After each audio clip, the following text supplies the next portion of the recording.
Hello, everyone, and welcome to Cinematic Schematic, the official podcast of the Cinematropolis.com, your home to thoughtful conversations on film. I'm your host, Caleb Masters, and today we're going to be jumping deep into the awards season chatter because we're going to be reviewing the highly anticipated film for cinephiles like myself, Chloé Zhao's new movie, Hamnet, that has been on a hot streak at the awards circuit this year. And we're also going to be talking about some of the big breaking news regarding the Netflix acquisition of Warner Brothers.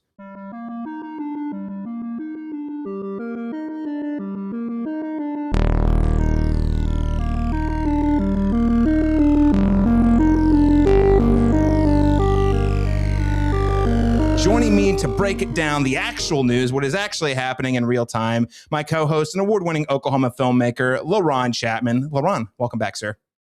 Thanks for having me. I'm excited to talk about all the things under the sun for this episode. It's a lot of breaking news, and I think this is going to be we're going to look at the trajectory of the film industry moving forward a lot differently based on how all of this plays out. And so I'm trepidatious, but also, we're in this together and we have to navigate it, and we'll assess it as we move along. So happy to be here, happy to discuss it. Well, happy to be on the ship that is potentially sinking called cinema, or at least theatrical experience is probably a better way for it. We'll discuss all that and more. Yes, he's playing the violin. Well, we are very excited to be joined by a very special guest. He returns to us. It's been a couple minutes since he's joined us. I was looking back through the records, and I want to say it's been about a good year and a half. He is the director of the deadCenter Film Festival programming, Sunrise Tippeconnie. Sunrise, welcome back. Yeah, thanks. It is great to be back here. I wish I could have had more time to come in. I took some time out this year, so that might be part of it. And I probably missed any presence of Cinematic if it was at the festival, because our festival this year I had to sit out, unfortunately. So yeah, it probably would have been last Oscar season that we talked. Yes, and the landscape was kind of changing then, and of course it's changing now. And as somebody who works at a festival, we're always trying to look at what's happening now. So I'll be curious to hear what you guys have to say. And then, of course, I'll be curious to see where we go. But thanks for having me on. Yeah, of course. No, I honestly could think of very few people who are qualified to talk about this, especially in terms of like the programming, because this is going to impact, like what Laron and I were talking about a couple episodes ago, this is going to impact the entire economics of the film industry. And that does include film festivals, what films are getting people can get funded to submit to film festivals, which again, I know is a big part of what you do, which also by extension could inform how many people show up at the film festival based on the programming options. So again, really excited to get your perspective on the news as well. We did miss you dearly at the film festival this last year. It did not feel quite complete without Sunrise, but I'm really glad that you're back in action now. Yeah, I'm glad to be here. So, listeners, before we get any further in the conversation, you might be watching us on YouTube. We are still in our early, what I call 0.5 version of the Cinematropolis Cinematic Schematic on YouTube. But I hope you're checking us out on YouTube. You can follow us there, like and subscribe to the video, ring the bell so you can get notified when new episodes go up. We're currently planning on a regular Wednesday schedule, anywhere from 2 to 3 times a month, but we are kind of in the thick of it. So pretty much weekly until between now and the end of January, probably. So many movies to talk about. But of course, you can also support the show by heading over to all of our other preferred podcast apps, such as Spotify, Apple Podcasts. The audio-only versions are still floating around, but you can watch us on video on YouTube and now on Spotify as well. Now, gentlemen, this wasn't by design. I picked Hamnet for this review a while ago when I was sitting down trying to figure out the home stretch at the end of the year. And again, as I noted a moment ago, Laron and I had talked about, hey, Warner Brothers, it looks like Paramount's going to try to buy Warner Brothers, could also be Netflix.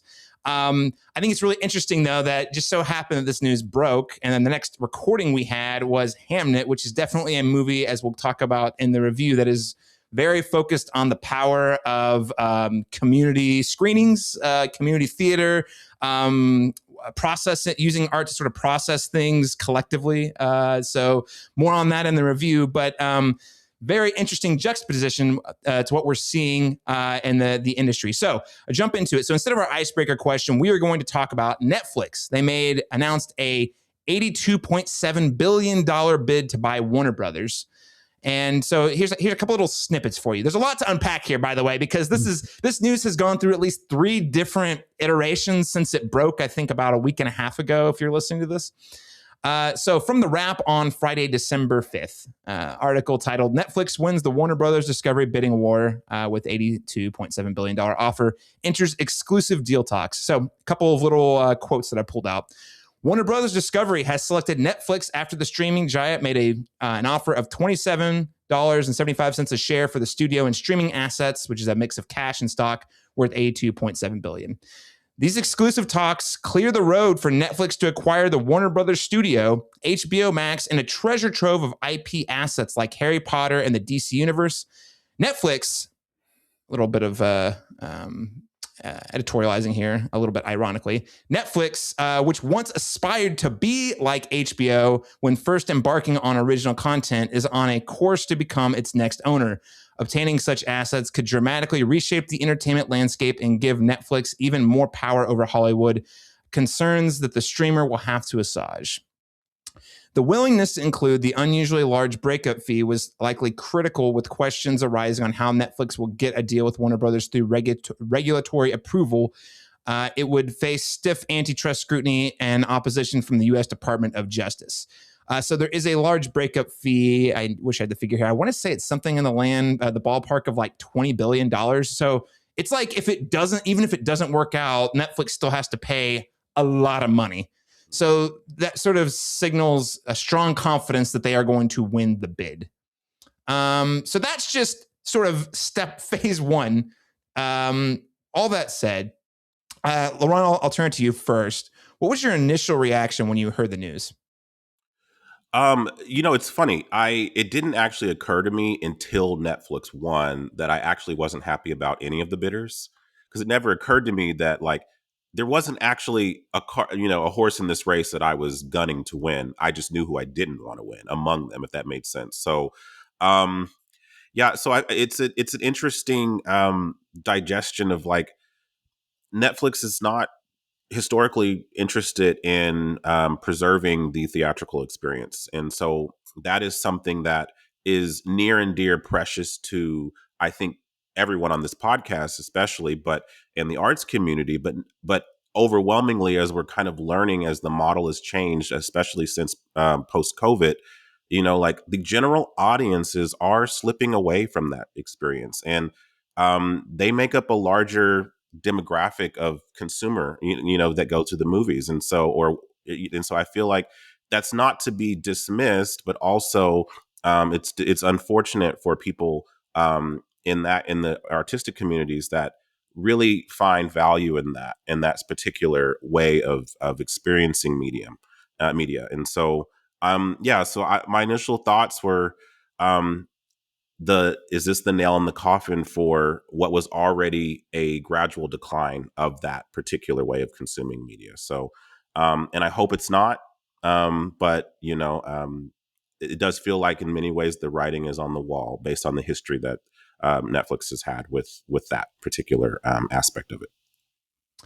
So you're saying, if I'm hearing you, you're thinking, hey, I'm not crazy about Netflix. There were just other people I knew I didn't like even more. I disliked even more in the race. So the main bidders we went through on our last episode, but the big 3, and there are other smaller players, but the big 3 being Netflix, Paramount, Skydance, and Comcast, who owns Universal. So you weren't crazy about Netflix, but you just knew that you were less favorable of the other options, or at least one of the other options. Yeah, I would say that it's the second best option of the bad options, if that makes sense to me. If I was ranking them, Netflix would be the second worst. Worst. What's the worst one, Laron? It's Paramount, hands down for me. It would be Paramount being the worst, then Netflix, and then Comcast. So yeah. Well, is it truly bizarre that Comcast is the least awful option of the 3 options? Is that? I mean, that seems kind of ironic because Comcast does not exactly have a track record for being pro-consumer. Fair. Yeah. I mean. Yeah. Strange times we're in. Sunrise, what was your reaction when you heard the news? Yeah, my gut reaction was a lot of things are going to change about our landscape of cinema making and viewing. I think for certainly everybody's instinct is that theaters are going to fold. In fact, like that was one of the immediate responses when like just the idea that Netflix was proposing and a potential bidder, because for months it was not. Uh, it didn't seem like that was going to be the case, just because of Netflix stance in relation to theatrical viewing. And so there was sort of like this thread that just sort of went wild about what are we going to do about the potential closing of exhibition facilities. Yeah. I think that's still something we should be concerned about, regardless of who's actually going to be in ownership of Warner Brothers or Discovery. Um, no matter what, there's basically if any studio decides to minimize their theatrical releases, studios pulling away from exhibition in theaters will mean that theaters are going to have to find another way to manage that. So I just kind of thought through what are those circumstances. Warner Brothers did something very interesting this last year, and it was probably in preparation for taking a bid, but they took advantage of their library with Harry Potter re-releasing in 40x and in 3D. So like taking advantage of something that was already in the library and probably increasing their worth when it comes to the bid. And then also, they had the re-release of all the Conjuring films leading up to the Last Rites film. And there was one weekend when Last Rites was about to come out, and it was like they were playing Harry Potter in like a Regal theater, and then they were also playing the Conjuring films, and then of course there was like um, ads that were coming out for probably the last Warner Brothers release, one battle after another. And I was just thinking about how Warner Brothers has such a presence, and they're kind of strategically smart about how they're increasing their presence and probably their worth in this process. But if they were to go, they're probably, I don't know if they're 10% of the market or not, but they're definitely, their presence will be missed. But the theaters, after One Battle came out and then it left, what I saw theaters do is they played repertory material. So there was just like, a slew of things that came back out from all sorts of catalogs across all the studio work. And it kind of surprised me how many numbers of people went out to go see these films compared to something that was actually a Warner Brothers title. Like more people than Harry Potter, more people than One Battle. So that just like the audience going to the theater was seemed like potentially valid to me. So I kind of wasn't worried about that. But I also kept in my mind that Netflix, even though they have this sort of statement that is maybe that streaming is a better circumstance and their audience wants to stay home, they are still embracing the theatrical circumstance. I mean, you guys just released a podcast about Knives Out 3, Wake Up Dead Man, and that had a theatrical run.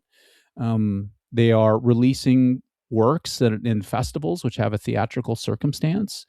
Um, the K-pop Demon Hunters, right? Not just once, but came out twice, two different periods in which they relied on a theatrical run.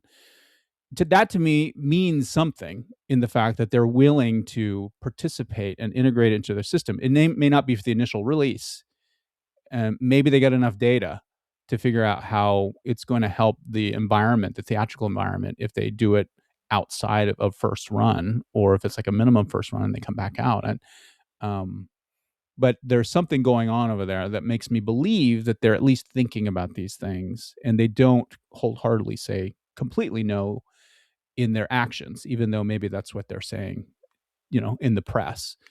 And who knows, if that's just to appease board members or not. Yeah. There could be, business strategy that, is public and private. I'm of two minds with that, and I do agree with you, Sunrise, that the idea that they're not vehemently opposed to it. They have shown some degree of embrace of it, as there seems to be like certain isolated ideas of demand for like that particular thing was super popular. My biggest fear though is that, like, say the idea that you mentioned, it's going to be more of a truncated idea of theatrical release, meaning, I think Caleb, you posited an idea in our thread at one point, our personal thread, that what if they release the Batman, for example, like for a week in theaters and then dump it on, the streaming service and then increase, that's something I could see very much happening with this. It makes the theatrical basically a commercial to go watch it on the app. Exactly. Yes, cool. Catch it in the theater, sure, like 1 week early, maybe. But seriously, go watch it. But it's going to be available. You don't have to go to the theater. In a week, you can just watch it from home. Yeah. What's interesting about that is here, like Wake Up Dead Man has been playing for this is the third or fourth week that it's played. So it's extended somehow in a time period. That's good. I didn't realize that. Yeah. I didn't realize that either. Well, I thought it was a 1 week engagement like the last one. I did too. Yeah. Yeah. I thought that was going to be the case, but then I just noticed they started adding more and more days. Okay. And so that's fascinating to me. Yeah. I will also say, just looking into the future, Greta Gerwig's Lion, Witch, and a Wardrobe, right? Yeah. That's coming out, and it's contracted to have this IMAX release, right? So I could see Netflix getting into a place where they're gonna probably collaborate with other entities like IMAX that might be able to help. I don't know, encourage their embrace of theatrical, perhaps. Yeah. Certainly, it seems like this is also meant to maybe court certain filmmakers that are not saying yes to the Netflix, like Christopher Nolan, for example. You know what I mean? I mean, like he being like the prime example of, I do not want my stuff on Netflix. I want it in the IMAX biggest screen. But at the same time, those two entities, if Netflix does succeed in the acquisition, are going to have to play ball together somehow, because I mean, Netflix is going to have too much market share for a director like a Christopher Nolan to just continue to ignore them. But Netflix, Nolan makes an Oppenheimer movie that makes almost $1 billion. It's 3 hours long and rated R. He's got the Odyssey coming this year, probably going to make $1 billion. They're going to win in on not only the sort of like financial benefits, but the clout of working with the most successful directors working today, who have so far, and there's not a ton of them at this point, but like a handful of directors who are just like, nope, no, not working with streamers only, Yeah. Right. Yeah. So I have, there's lots to unpack here. I would say my initial thought is this is a death knell for the theatrical experience as we've known it. That does not mean it's a death knell for the theatrical experience, but I think, Laron, you kind of mentioned before, I think this is an acceleration of a trend that we were already seeing. We talked about it a couple of weeks ago, and the reality is fewer people are going to the theaters. James Cameron is out there being like, I don't know if Avatar 3 is going to make nearly as much money as 2, because he's like, the numbers are back, and they're telling us audiences are not coming into theaters like they used to. That doesn't mean that there isn't an audience. It's just, it's not as big as it was pre-COVID, for example. But we can also see is that people love, the data also shows people love watching stuff on their phone. I don't get it personally, but clearly there's a ton of data. Entire Gen Z, I mean, it's not even Gen Z at this point, but I would say large groups of people who really like the ease of accessibility. Even if they know it's not the best way to watch it, they can just kind of take it out of their pocket and watch it wherever they're at. Netflix definitely has that data. That's why they're pushing everything towards the app. Yeah. So I don't think, to summarize your point, I don't think it's the end. Even initially, I wasn't like, well, this is the end of theatrical. But I do think we are going to see a huge shift in both the windows between theatrical and to streamers. And I don't even know what the cadence looks like. Does it come out on Netflix first and then theatrical, or vice versa? I mean, there's a lot of questions that are unanswered there. And also, it should be worth noting, Ted Sarandos on an investor call the following Friday said that, classic corporate, nothing's changing, guys. It's all good. We're committed. We're holding our commitments. Nothing will change. I'm it's a different industry, but when it comes to massive mergers like this, I have to say, do not believe anything the talking heads say. They will say, and it's going to be this, if they actually go through the regulatory hearings for this, it'll be the same thing. A more recent example in the gaming space was Microsoft made a massive acquisition of Activision Blizzard, and they went through the same regulatory processes, made all these promises about things they wouldn't do, how things weren't going to change. They weren't going to lay people off. All these, it wasn't going to be antitrust sort of things. And then about a year and a half later, all that stuff they said they wouldn't do, they're doing right now. So it's do not believe anything the talking heads say to the press. That sounds really cynical, but I'm at the point when it comes to large companies, they will say literally anything they can to get the deal done. And then once the dust has settled, we'll then do what they actually want to do with the thing they just bought. So, So that's a second thought. Don't believe anything that you're hearing from Netflix. And thirdly, it's not just Netflix isn't just buying Warner Brothers studios. I mean, you mentioned the IP there, but here's some other things they're buying that might not be so obvious. DC Comics. Warner Brothers owns DC Comics, a publishing company. Do you know that they own a bunch of video game studios, the people who make Mortal Kombat, the people who made a bunch of Arkham games? And I have a lot of questions about that as well, because Netflix does not like gaming. Okay, let's take the game developers, for example, right? They have dipped their toes in gaming on the app. Again, that's not really been my thing. I don't really do mobile phone gaming, but that is a thing I know they invested in, and they've been walking that back the last couple of years. So I'm wondering, okay, yeah, you got the studio and you got the IP. The developer who made the Harry Potter game, Hogwarts Legacy, they own them too. So do you guys actually care about that, or is it just we get it as part of the package and then we're just going to shut it down later? And in these, I know this is not all directly tied into the cinema piece, but it does sort of inform how we're going to have access to content across media, and that will impact cinematic in the long run. Because that sort of informs how we're able to engage with films, both within the context of film watching, but also through television spinoffs, video games, comics, all that stuff. And I just don't know how much Netflix actually values all these other channels that they technically are buying. So I'm pretty scared about that. And I don't trust them to care about these things as much as a lot of consumers care about them, for example. So yeah, I think this is a net negative. It is kind of weird, Laron, though. If I was ranking, I definitely would put it in the same order as you. I was like, well, it's not Paramount. We'll talk about that more in a second, but there's other issues with them. And then I was like, well, so Comcast would have been the best option. Well, that's not that. It wasn't on my bingo card that I would have been pulling for Comcast to win a bid. So it's really who does the least damage. It's not really who's good for you. It's what's going to kill you faster. It's so. Right. Mm-hmm. Right. But again, I guess the main takeaway is regardless of how this shakes out in the next 18 months, and even if Paramount, we'll talk about this here in a second, but even if Paramount ends up coming through, I think what is clear to me is that the industry is about to undergo a very fundamental shift in how we have access to movies, how we watch movies, which will inform how we talk about them. And I don't think there's any putting that genie back in the bottle. And to a certain degree, while I don't like this myself personally, Laron, I mean, you said this earlier, this is sort of what the consumers have said, whether they realize it or not, that they want.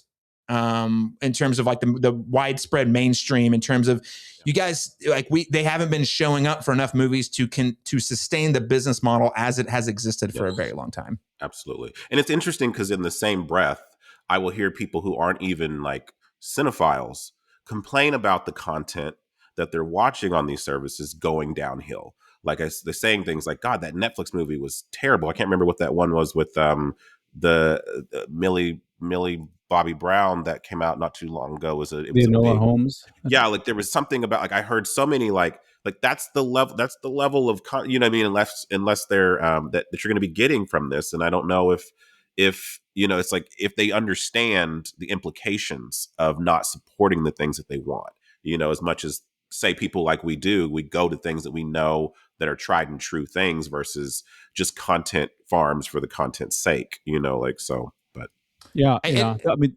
the way that I've always thought about this is, I will articulate this when I can talk in front of an audience, is that whenever you're selecting whatever you're selecting to watch in whatever format, you're voting. You're voting for all of those things. You're voting for the format. You're voting for whatever the subject matter is, the team behind it, the approach, not just what's easy. And the more that you passively vote, the more that just succeeds. Even if you're willing to accept it, like if you don't like the Netflix sheen, you don't like the fact that they are compromising the making of it, don't watch it. Watch something else.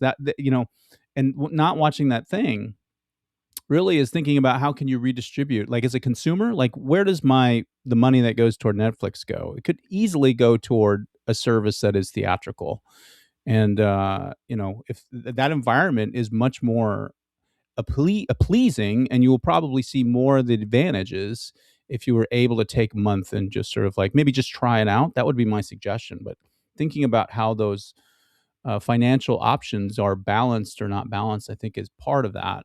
I know it's easy to say that because there's also like, taking a family to a movie and giving them all a pass, is different than like having one account for Netflix and everybody getting access. There is that financial aspect that it is a huge factor in all of it too. Also, just what we can afford to do and still get something out of it. So that it's not all just their ability. It's also just having the ability to pay for those things as well. So, well, I think I do want to talk about the financial impact on the consumer and Sunrise. So I'm really glad you brought that up because the three of us here, I would assume, and a lot of our listeners are probably people who have a habit of going to movie as a regular hobby. And for us, it's a lot more of a passion, taking it a step further beyond hobby. But we're in the theater once or twice a week minimum, probably, right? On an average week. And that is, and we all have subscriptions probably to like AMC, A-List, or we've come up with a way to make it like more financially viable for us to do as part of our daily, but we also understand the investment we're making. The average consumer does not go, I think I read a study that's like the average consumer goes to like maybe 4 movies a year.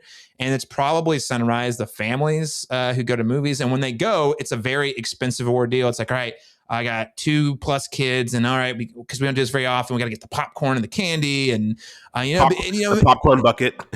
Yeah, and the popcorn bucket, or maybe we want to go IMAX, so it's like $20 a ticket. Like it is a very expensive proposition for families to go to the theaters versus $25 a month, yeah, and we can watch it whatever we want at home. That's sort of the devil's bargain in some ways.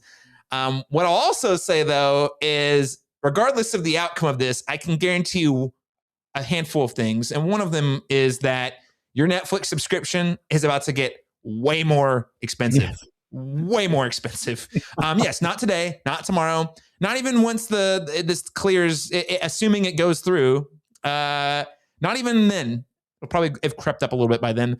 But I'm talking once this thing is done, just because there's less competition. They don't have to worry about competing with HBO Max. They've got Netflix. They own HBO Max. So it's like, if anything, they're going to figure out how to upsell us on like, you guys like Netflix, but what about HBO on Netflix? You got to pay an extra $10 a month for that one, or $15 a month for that one. And it's things are just going to get more expensive for consumers in the long run. I'm predicting anywhere from $25 to $30 a month subscriptions for these things. I don't even know what they are now because I'm just on auto pay. I have the premium tier because it has the 4K content, and I think it's like $26 a month or something like that. Yeah, then closer to 40. Then it's like absolutely, yeah.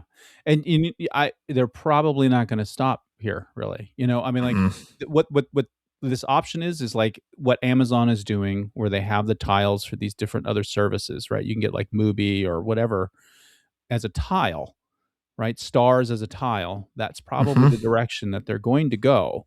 And, they're essentially just kind of competing with cable in that format, right? The idea that you have these avenues of different channels and you get it by paying this one price, this whole package that's just basically cable. And I could see... Yeah. I'm glad you brought that up too, Sunrise, because I guess this was always sort of inevitable in some way that it all started with, hey, you guys want to pay us $15 a month, we'll mail you 2 DVDs directly to your house. And then once they got into the digital space and streaming worked, I guess it was only a matter of time before streaming became cable. It's on demand, but the prices, I mean, I don't remember my parents. I by the way, full disclosure, I worked for Cox Communications for a couple of years when I was out of college trying to get on my feet. So it was a job. And guys, cable bills outrageously priced. People paying for stuff they don't know what they're paying for. And this is just going to be a different version of that same thing. You know, at the time, it was like, oh, streaming's so much cheaper. But in the long run, I think you're nailed at Sunrise. It's going to be, well, if you want this one show, you get that's on HBO, you got to pay $15 a month to get the HBO pack. And by the way, we do live sports. You want live sports? Well, you have to pay the live sports tier. That's an extra $25 a month. It's literally just going to become the new cable. The main difference is you can decide whether or not you want to pay for ads, which will be more expensive if you don't pay for ads. And then, I guess it's more on demand, kind of, depending on what kind of programming you're watching. The future is bright, guys. The future is bright. Okay. Yes, we could keep going. We could keep going. Okay. Well, I guess last thing. I think you mentioned Amazon. I want to go to the next phase of this conversation. Sorry, I've been talking about 30 minutes. There's actually a whole other component here, and then we'll get to the movie review. But the thing I want to call out, you mentioned the Amazon comparison, Sunrise. I think a very important thing that I have been saying to a lot of my friends who've asked me about this, and I want to say to our listeners is, Warner Brothers is a tried and true historic institution in Hollywood. They exist to make movies, okay? Netflix is a tech company. So Warner Brothers, their whole business model is make good movies. People pay to pay way more to watch the good movie than we paid to make it, so we can make 3 more good movies. Okay, that's the business model. Netflix does not care necessarily about the quality. What their goal is, we want your eyeballs on our app for as long as possible. We don't really care what you're watching. We don't care if it's good. We just want to make sure we're keeping you in our ecosystem, much like all of the other mobile apps that exist. The goal is it's the attention economy. So their main, to get really business speaking, the value proposition they offer is an app where you can watch content, quote, air quotes, content, on wherever and whenever you want, as long as it's on our application. Warner Brothers was to tell good stories that brought audiences back for more. So what you're going to see, that is a fundamental shift in the way Netflix approaches telling stories and making movies, and how Warner Brothers has historically made it. And I think we're going to lose some of that history, like values, old school Hollywood studio values about like believing in the creatives and believing the powers of storytelling in favor of what is going to get people to watch our app. So anyway, don't have much more to add, but I think that's a very important difference that I don't think a lot of people recognize. Is Netflix is not just another Warner Brothers or Sony Pictures, or they are a tech company first that happens to specialize in digital content. Yeah.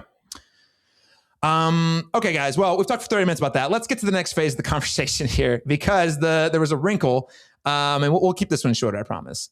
There was a wrinkle after the Netflix bid. So this one comes from Variety on Monday, December 8th. Paramount launches hostile takeover bid for Warner Brothers Discovery valued at $108 billion, seeking to derail Netflix's deal. So from the story, David Ellison is not going away quietly in his quest to land Warner Brothers Discovery. On Monday, this is the Monday after the announcement about Netflix, Ellison's Paramount Skydance announced it would commence an all-cash tender offer to acquire all the outstanding shares of Warner Brothers Discovery for $30 a share, the same terms it had already offered Warner Brothers on December 4th. According to Paramount, its all-cash offer equates to an enterprise value of $108.4 billion, with an equity value of around $77.9 billion. In contrast, the Netflix proposal entails, according to Paramount, a volatile and complex structure valued at $27.75 a share in a mix of cash and stock, subject to the future performance of Netflix. Last line. There's a lot to unpack here, but I thought this line was interesting. Our proposal is superior to Netflix in every dimension, Paramount Skydance CEO David Ellison said on the call Monday morning with analysts and investors. Paramount's strategically and financially compelling offer to Warner Brothers Discovery shareholders provides a superior alternative to Netflix transactions.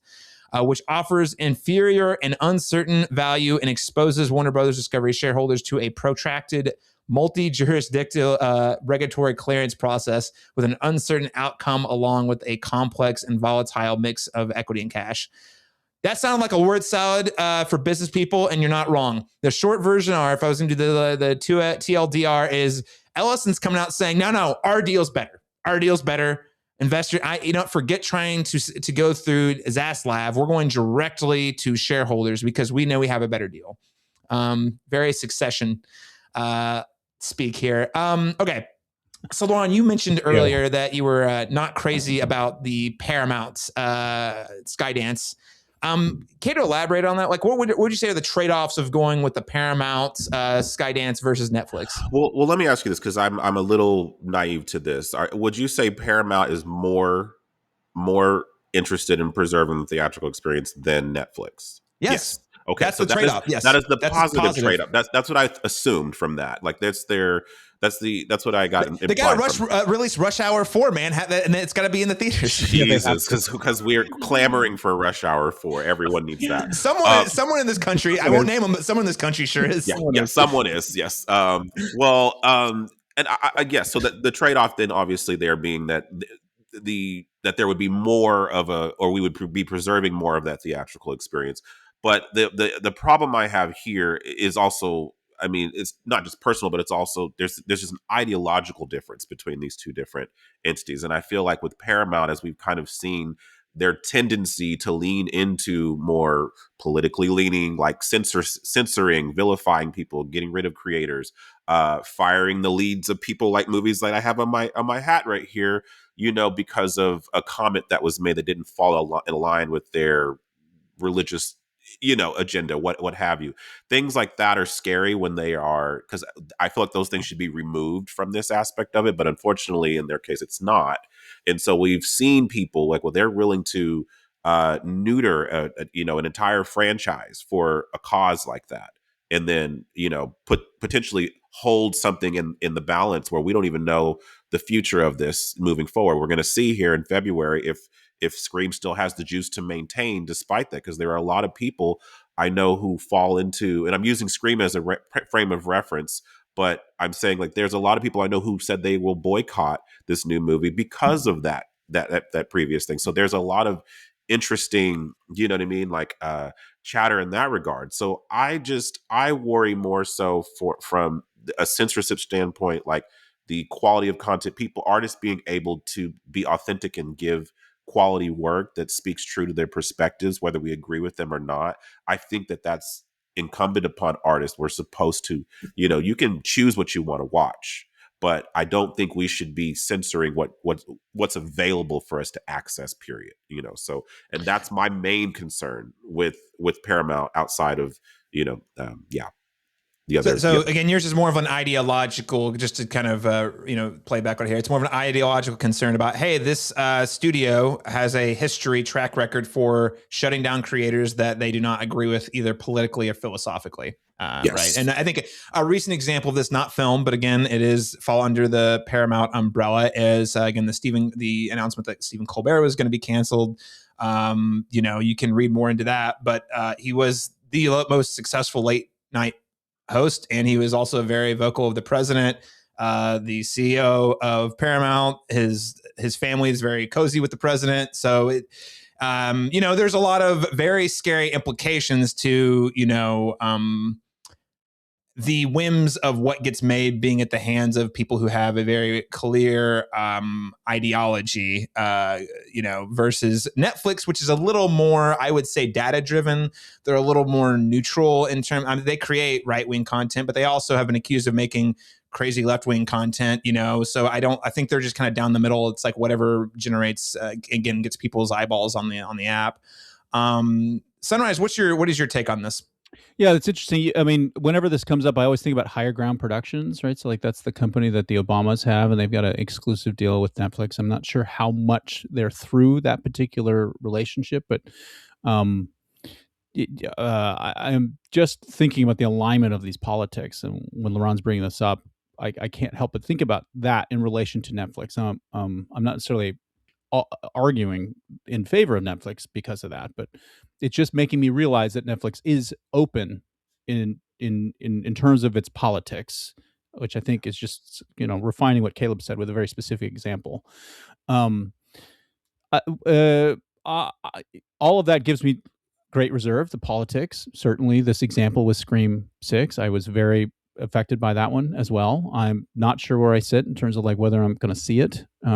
I am uncertain. But Paramount does have this lineage. They do maintain a theatrical relationship. They do have the ability to understand international distribution, which Netflix, I think, is yet to prove that that's something that they can accommodate.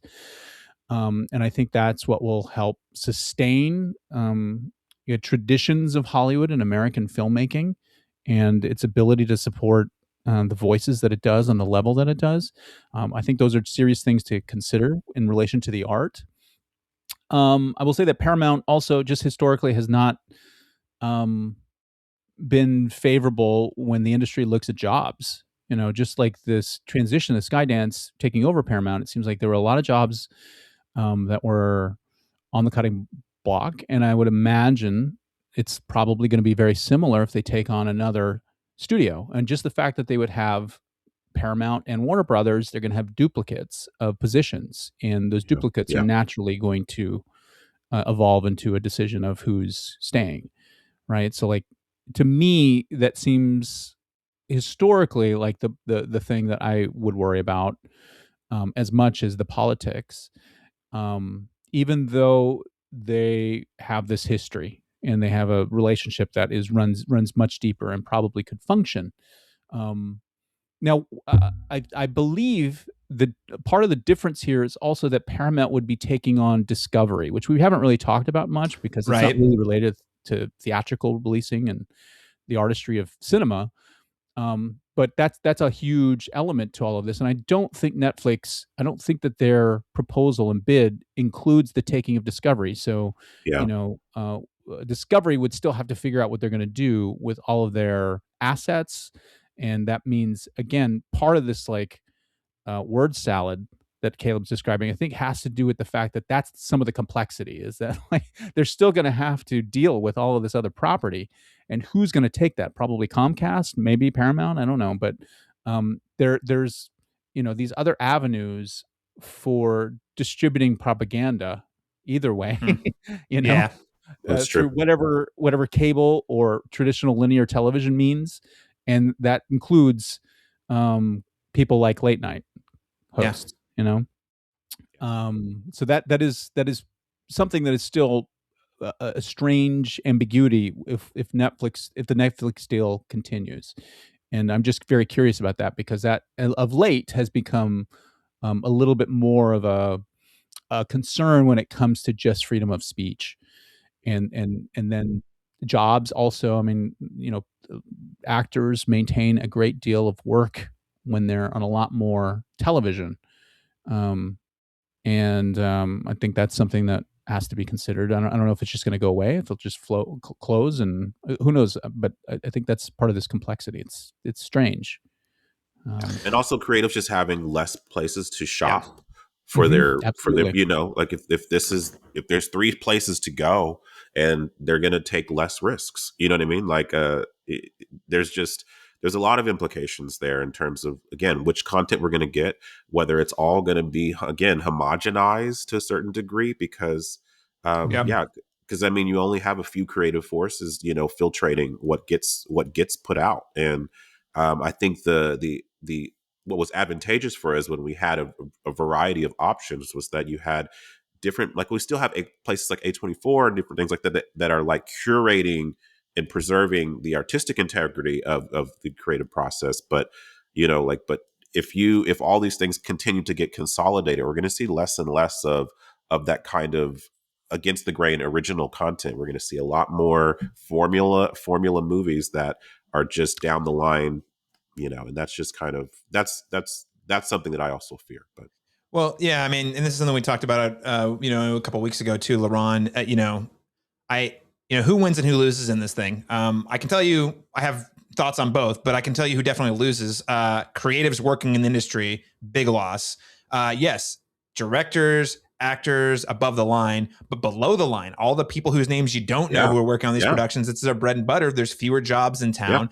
And also, Sunrise hit the nail on the head, the corporate people. Like the PR, the marketing arms. You have all these people who are working with budgets and managing all like there is anytime there's media consolidation, there are going to be a duplication, and what they might bulk back up at some point. But the initial thing is like, we're gonna have to lay off hundreds, if not thousands, of people.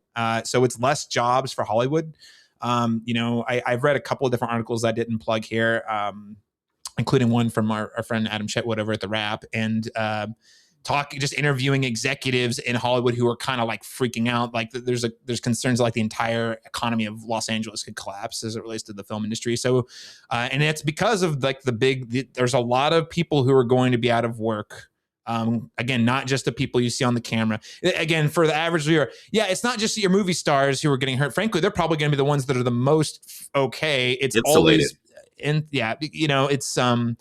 It's going to be detrimental to creatives, and also it's a loss for the other. So the talent and the people who work in the industry, and then it's a loss to the consumers because we're going to be paying more for less options, and because there's fewer filmmakers. Do you think Netflix is going to make Sinners or One Battle After Another? They might. I don't know. It's another thing we didn't mention, but like Warner Brothers is having one of their best years in decades this year, which also bolstered the sale, certainly. We were just talking about like from a box office perspective, you have Minecraft, Sinners, the Superman movie, like a lot of wins from a box office, but also critically, Sinners getting and One Battle both being huge frontrunners this award season. Is Netflix going to take risks on projects like that? I don't know, but you know what? Your odds are greater of a studio taking a risk when there's 5 studios, not 3 studios. You can shop that around. So it's a big loss there. I have a thought on the winners, but before we get there, let's kind of like put a pin in the conversation. Do you guys think that this deal, maybe a 2-part question. One, who do you think's ultimately going to win the bid? If you were to guess, with what information you have today, we're recording this on December 14th. Who do you think actually ends up winning the bid? And do you think and either winner passes the regulatory hurdles? And Sunrise, I'll throw it to you first. I think Netflix is going to win. I do. Somehow deep in me, I think politics has something to do with this, and the jobs, I think, has something to do with this. I feel like Netflix has to continue to survive in this environment where they've always been an outsider, and now they're going to be somewhat of an insider. And I don't think that they want to piss people off by losing jobs. And I think they want to expand. I think they probably, just like looking at what they seem to be describing as part of their business model, it seems like they want to expand. It seems like they've hit a place where they can't quite reach the next level. And I think it's partly related to maybe courting the right filmmakers to engage a lot more of the audience, at least maybe domestically. And I think that all the money they could make if they would, wiggle a little bit and put things on the big screen, that could help them to expand. Yeah, absolutely. And, we are all very maybe suspicious of Netflix agenda going forward, it seems like. But they just talking about this shift from disc in the mail into streaming, that moment describes a company that's willing to adjust to circumstances from home viewing into a different kind of delivery service, which means that their model had to change. And the fact that that's part of the landscape, even though they are a data-driven company first, it feels like I'm willing to accept those options. And I feel like the elements of cinema kind of win out to some degree because they're probably going to try things. And this last year of them trying to eventize some of these things, like Demon Hunters, makes me feel like they're doing things in a way that Paramount is not doing, in a way that is getting people to congregate in a space because of content, even if that content is. Here's another to kind of echo what you're saying. Here's another example of Netflix making a positive. They're putting the Stranger Things series finale in theaters for 2 days. Right, Whereas exactly. originally they said no way, but the creative talent, the Duffer Brothers, said we really want to. They signed a deal with Paramount, citing the before all this happened, they had signed a deal with Paramount, and they said because we want to make big screen experiences for people, and you can't do that at Netflix. And then Netflix walked back and said, you know what, fine, we'll put it in theaters for 2 days. I think it's going to make an insane amount of money, and they're going to be, to your point, Sunrise. If you're spending 80 some odd $billion on Warner Brothers, you got to get some ROI on that somehow. And it can't just be from raising subscription prices. They have to find new ways to make money. And you're right. They have shown that they're willing to experiment and change their business model. And who knows, they might even start releasing more DVDs so I can have a shelf like yours full of Netflix films behind me. You know, They might. Yeah. Laron, what's your take here? Who do you think is going to win out? Yeah, Netflix is behind Sunrise right now. That's Netflix right there. I'm in the Netflix office here. No, I agree with you. I think Netflix will reign victorious here. I could see it getting a little hairy or contentious before that deal is cemented, but I do think that ultimately they'll win out here with their bid. I do think there's a lot more they have to offer in that regard, and I think that as I said, as trepidatious as I am, I will say, like, I had as much as I didn't agree with any of the bidders, I had less of more of a sigh of relief than had it been Paramount. Then I would have been like, it would have been very bleak in that regard. I can see the wiggle room that Netflix has, the potential they have to embrace change, as Sunrise alluded to. I do think that they're willing to make those changes. They're malleable to a certain extent, even if the theatrical experience isn't their priority, if that makes sense. So, but yeah, that seems to be where this is headed, and I'm hoping that is the case if these are the options that we have. Yeah, I think I agree with everything both of you said here. I think Netflix is going to win out. A lot of people were making way of the Ellison family being very cozy with the president. The president also saying that he was going to be personally involved in the approval process for this. Again, I'm not here to weigh in on the specifics. I'm just saying that's something that is a part of the conversation. And I think a lot of people made the assumption that he would would be part of blocking Netflix from going through with this because of that relationship. However, I think a thing that hasn't been talked about enough is that Ted Sarandos did meet with the president to get his blessing before actually making the proposal. So I don't think that's actually, as much as like the big meaty, buzzy headlines make it seem like this is going to be politicized somehow. I actually think that I do think Netflix is going to pull through. I think they've already been working the right channels a lot more quietly than Paramount, for sure. Well, and the last thing I'll say about that, Caleb, is that it wouldn't matter to me if it was the current administration or the previous administration. I think in any regard, if those kinds of, you know what I mean, if that kind of influence is being infiltrated in the content, I would be against that across the board from anybody.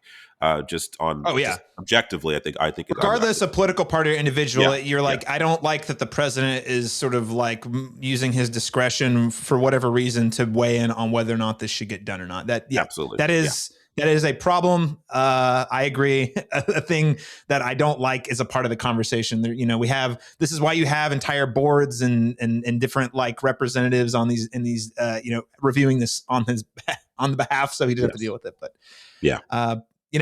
all that said, I think the real winners here, though, Ted Sarandos and Dave Zaslav. Dave Zaslav, my gosh, that guy has made so much money to sink the Warner Brothers ship and is now going to make even more money to sell it. And that's deeply upsetting to me. I don't really know how else to say it.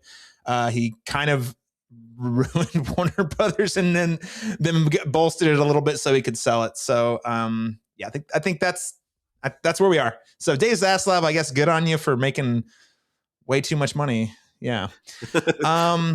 Listeners, what do you think about the huge news related to Netflix, Warner Brothers, Paramount?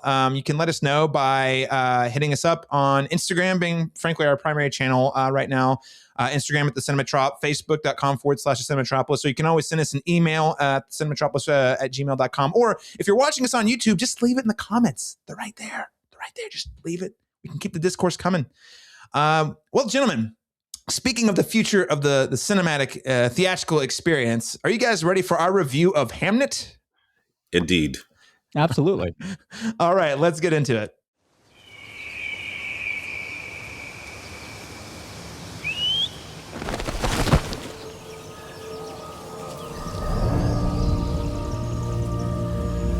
Is it true? You know everything about a person by touching them here? Not everything. He's got more inside of him than any man I've ever met. Who are you looking for? William Shakespeare. I have no talent for waiting. The women in my family see things. What do you see?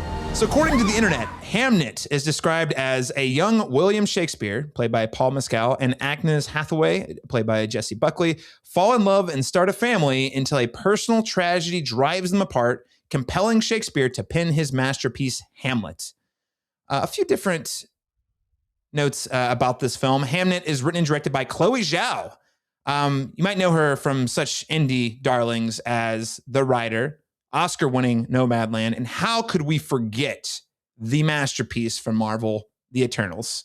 How could you forget that one? The 3-hour movie that came out. The film is based on a fictionalized retelling of the story of Shakespeare. The novel is the same name, Hamnet, written by Maggie O'Farrell. And as I already mentioned, the film stars Jessie Buckley, Paul Mescal. We also have Emily Watson, Jacoby Jupe, and Noah Jupe. And a couple of notable producers here I want to call out because you don't usually see their names on films like this, low-budget indie fare. This is Steven Spielberg and Sam Mendes. And Hamnet, while it only recently debuted in theaters, had its world premiere at the 52nd Telluride Film Festival on August 29th and has enjoyed a considerable acclaim on the festival circuit. It even won the prestigious People's Choice Award at the Toronto Film Festival earlier this year. And it was only budgeted around $5 million. So with all that said, this is undeniably going to be in the awards consideration for the Oscars. I think the Globes nominations have already come out. I know the Critics' Choice, this was nominated for quite a few films. So it is a part of the conversation. And with that said, Laron Chapman, I'll start with you. What are your overall thoughts on Hamnet? Well, I want to start by saying that I'm a huge Chloé Zhao fan. And I think that Nomadland for me was my number one film of 2020. I still feel like it was the quintessential COVID era Best Picture winner, as I think it asked us all to slow down and reconsider the ways in which we as consumers impact the natural world and the value of community and living a life of simplicity while reflecting on the existential crises that affect us all. And I think that I feel like on kind of an instinctual level, I'm just very fluent in Zhao's cinematic language. I feel like her prose and the way that she paints her stories through image and sound is really compelling. I compare her to filmmakers like Kelly Reichardt, and to a certain extent, even Terrence Malick. I really think that she's a poet of the screen. And I found Hamnet to just be almost a spiritual experience for me, emotionally gripping. And I found it made a very powerful argument for the kind of cathartic power that art has, and as a means of healing and connection with everyone. So this is something I saw twice. And I will say that on the second viewing in particular, a symphony of tears in the audience. And for me, even I found myself, because I'm someone who doesn't like to cry around people. It's a very vulnerable thing to do.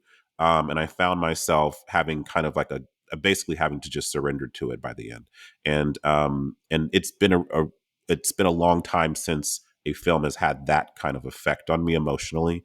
And I think it's a testament to Zhao's work here, and particularly the performances in this movie from everyone. I think across the board were pretty superior. Yeah. So, Laron, would you say you're head over heels for this movie? That's what I'm hearing. Yeah, head over heels. Yeah, absolutely. Okay. So, Laron Chapman, big fan. Sunrise Tippeconnie, what did you think of Hamnet? I'll just say by comparison that I am not a big fan of Chloé Zhao. Okay. Not that people. I don't want to dissuade people. I'll just make that clear. I think she's very talented. I think she's got a very distinct voice.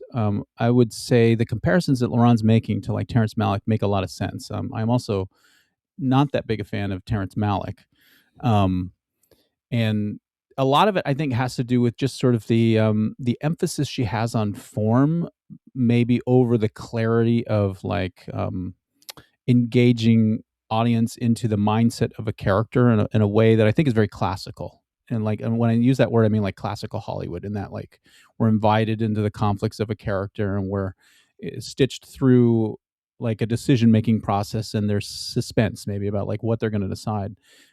Those things are less emphasized in a lot of her work, and what is more emphasized, I think, are kind of like the symbolic nature of the imagery, of the relationships. And I do think that she's very articulate about things that are more abstract. And I think all of her work, we could probably recognize this just because of the similarities to Terrence Malick, that she's very talented in evoking a sense of the effect, like the textures and the senses. And I believe what's happening in front of me is actually happening in front of the camera, whether it's actually happening or not. I mean, even in the Eternals, it's like one of the few Marvel films where I believe a lot of what's happening on screen is not visual effects. I feel like it's just things that are happening in the story. And I think a lot of that is the testament to her sensitivity to light and to location, and to also allowing actors the ability to kind of take the reins of a particular scene and remain the integrity of their performance in like one shot length, basically. So a lot of these scenes in this film, not unlike all the other films, are basically one takes where we watch performance play out in front of us. And that's very giving and very sensitive to the elements that are in front of us. And I think that's all those things are very effective, I think.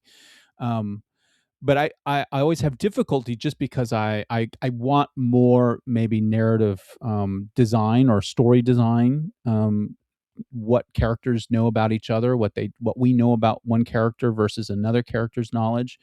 Not so much of that is in this particular film, and for me, that is kind of missing in the story of the writing, like the literal story writing of Shakespeare.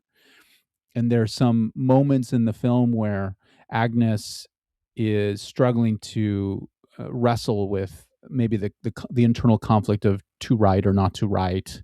Who is he at home versus where he can maybe blossom in the city? There are some story questions that are left to a lot of ambiguous interpretation of like, how does she know? What does she know? Is he really struggling when he's in the country versus the city? And I think that's just taste. I don't think it's like she needs to do those things. The film, I think, is effective without those things, but those are things that I was just wanting. And I think that's my constant struggle with Zhao, is like I really appreciate it on a kind of formal level. Like I think the compositions are really very intriguing, and in fact, they remind me of Orson Welles of all people. Oh wow. Where there's like a really complicated use of like the space, like feels like characters are put in a place where they're much lower in the frame than they would be in a more traditional Hollywood film. And I think that relates to this idea of the breakdown of an audience, where an audience above versus an audience below means different things socially and maybe abstractly. There's also some sense of like the composition being abstracted in a way that replicates the form of Shakespeare, where it's sort of like it feels familiar and unfamiliar at the same time. And there's a lot of rigor in what is presented. And all those things are very articulate. And so I appreciate a lot of it, but I did not have the emotional connection I think that a lot of people had, even though I also saw it in two screenings, both screenings, people very tearful, a lot of sniffling, like what Laron said, a symphony that was definitely happening around me. And I felt like I understood it intellectually. And I understood, I had a personal connection to it based on like the ending, which I'm sure we'll talk about later. But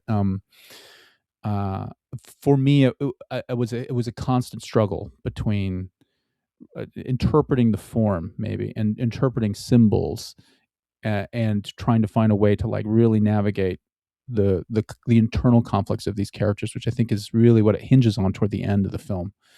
But overall, I think it's a strong film.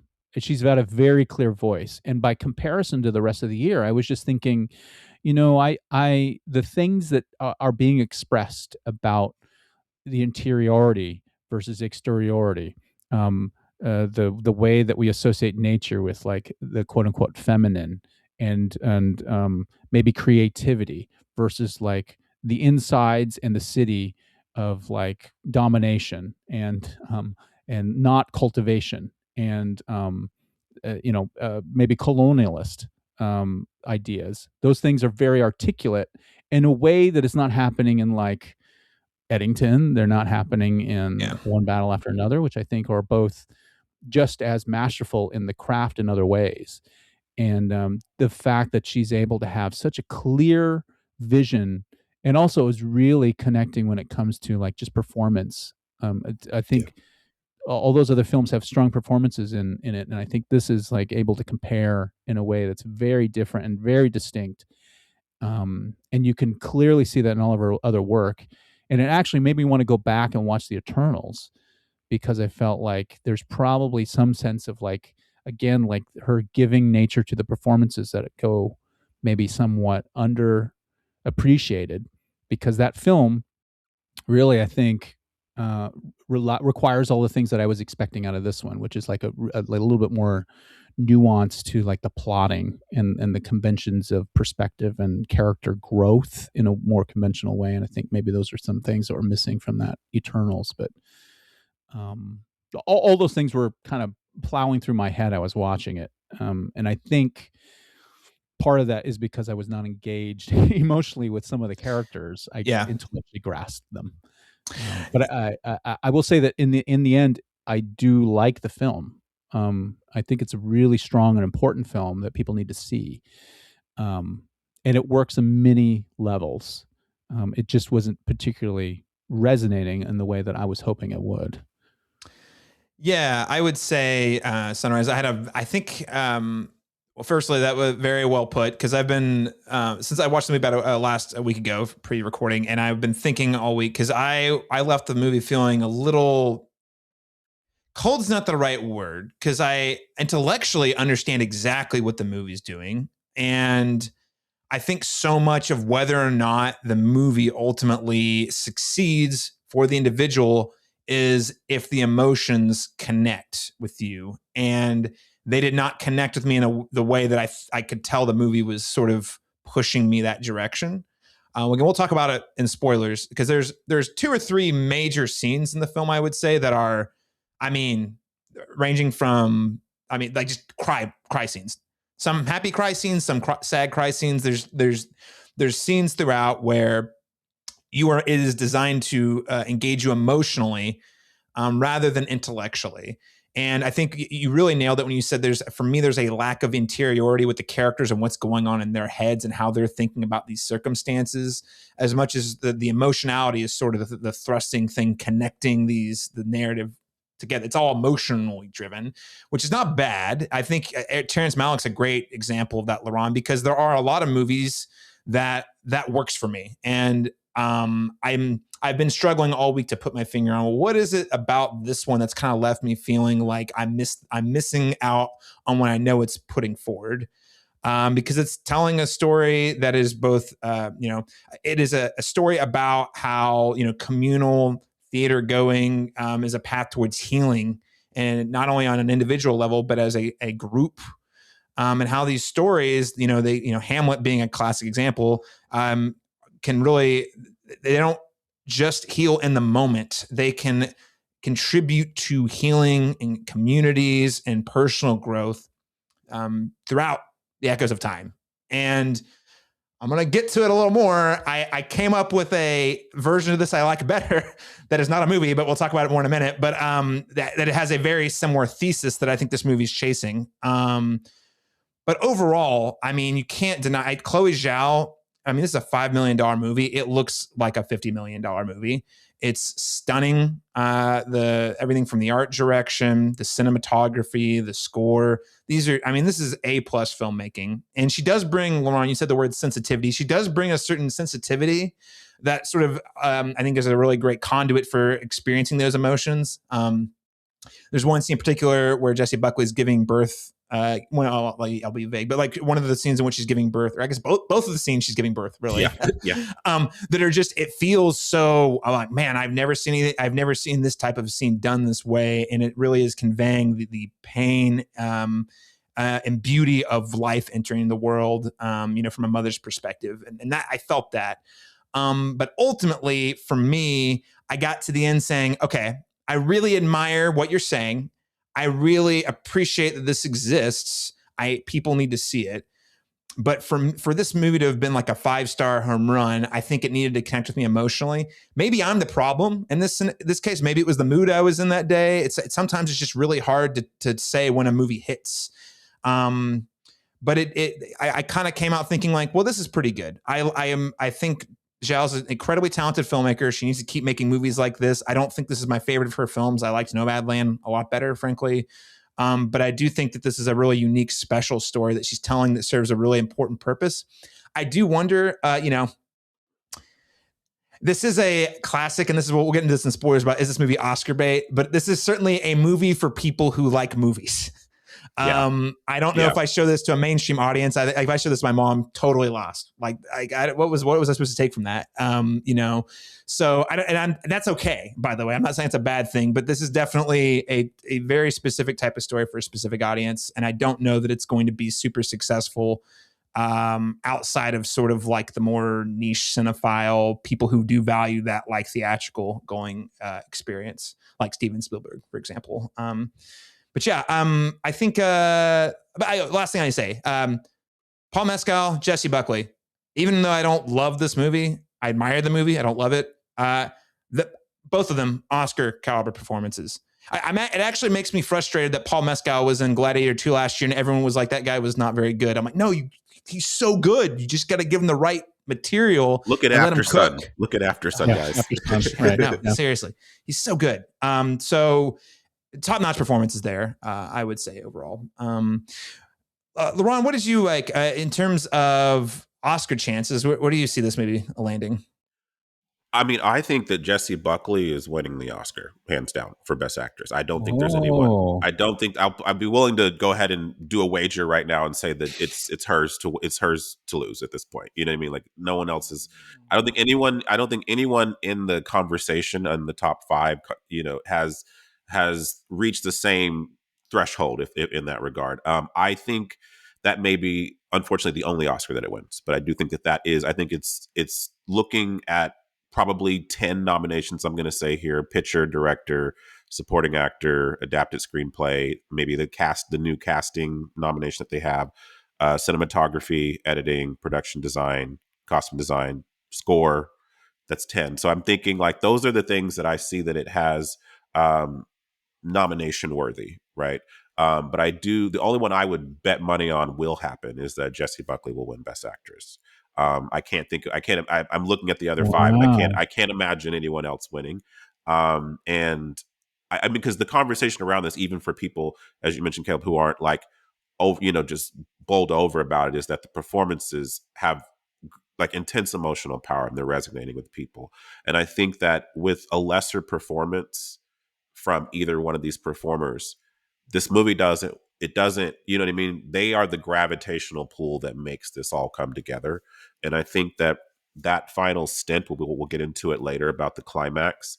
There is a whole journey that we go on in silence that is conveyed through Jessie Buckley's eyes and face. And you understand everything that she's feeling and no words are said. And I found that to just be a masterclass in subtlety and performance. But yeah. Listen, I don't know. You're talking about Laron. Zoe Saldana is coming for lead with Avatar: Fire and Ash this year. I thought I don't know if she stands a chance against Zoe Saldana in Avatar: Fire and Ash. Sunrise, what's your take here? I mean, how do you think this movie does at the Oscars? I agree with Laron in terms of the number of awards it'll probably get nominated for. I think it's going to. I think a lot of people are, when they watch it and in the discussions, I think the people in the Academy, I think, are going to at least nominate it to the point where it will probably be in the running for a lot of these technical awards. I feel like I feel like it's got probably a good chance in production design, maybe. I think she's got a good chance as director. I feel like the responses that I'm seeing from the audience just means to me that it's connecting on a way that I haven't seen other films that are just as powerful or not as resonant. So I feel like that, in the fact that also she has just such a clear argument when it comes to the healing and valuable nature of the arts for an audience. I feel like that is a powerful statement that I feel like the voting body might get behind when it comes to Best Picture. But I feel like it's probably going to be one of the other, Best Picture or Director. Whatever they don't give Paul Thomas Anderson, I feel like is what they'll probably give her. I feel like I'll be honest. I feel like the One Battle, for better or for worse, I'm a huge fan of it. Me and Caleb, I know we both are. I think One Battle is the front runner this year. I think it's winning all of the major categories. I think even I'd even say director. Unfortunately, I think that it's his time. Sort of. Unfortunately, Laron, Paul Thomas Anderson's been putting in work, my brother. He deserves that one. Well, I know. I'm just giving you a hard time. Yeah. No, I'm definitely pro him winning director. I think Zhao has got the Oscar. I think that's going to be definitely in consideration. It's like, hey, we've given her a picture and a director. Do we need to do that again now? Even if they love the movie. That's definitely going to be, who doesn't have one, who hasn't got one, who's put out great work over the years. I still feel like, she's going to be second or third in every one of these categories, if that makes sense. But only contending to win, maybe, as you mentioned, production design, or I'd even say maybe adapted screenplay. Yeah, possibly. Screenplay. Those the only adapted screenplay. We can't forget costumes. I think costumes is going to get nommed, if not a win. It's a period piece. They always fall for that sort of thing. I say fall for, that's mean. They always, like, period pieces do have a distinct advantage. To be fair, period pieces have the distinctive advantage of, like, you have to do a ton of research and you have to be able to, like, create them realistically on a budget. So I'm gonna be very, very fair to that. I think Sunrise, you've got me thinking. I think Paul Thomas Anderson's got the director in the bag. I would be shocked if he doesn't win. Play this back to me in 3 months when we're, like, knee deep in, like, the campaigning. But I do think Paul Thomas Anderson's going to get director. That said, you make a pretty compelling case, and this is something I was going to talk about more in spoilers. This movie, I remember I just carved out there. This is a movie for a very specific kind of audience. Well, the Oscars is that audience. Like, the voting body of the Oscars is that audience. That's very true. Oh, the power of stories that bring us together, that heal. The work we're doing is so important. It's so important, guys. Yeah. And so because of that, you've got me really thinking that it could win picture, even if Paul Thomas Anderson wins one battle after another for director. And I think, again, because of how the Oscar voting has really shifted in the last decade, I think there's a decent chance that could happen. And you also can't forget that Spielberg's a producer on this. And, man, that guy's got some clout in terms of, like, Oscar campaigning. He knows how to do it. So, but let's not sleep on Marty Supreme yet, guys. We haven't watched it. That's true. We haven't watched it yet. People seem to be in love with it, so we'll see. I don't know, but how Supreme, we'll find out. I'm very eager to find out. Yeah. Will it reign supreme? Yeah. And, hey, I just want to say, I don't think it's going to win as much. We'll get to that, the prediction show. But, Sinners is getting a lot more love than I thought it might as a genre film. So I don't think it's going to win over Hamnet or One Battle in most of these categories. But there's some good competition this year. I'd be elated if that happened, but no, I don't see it happening. No. All that said, guys, what letter grade would you give Hamnet? Because, again, we're going to get to the real juicy stuff in spoilers, which is talk about what this movie is all about. Sunrise Tippeconnie, what letter grade would you give Hamnet? I'm actually and I'll probably give it like an A-.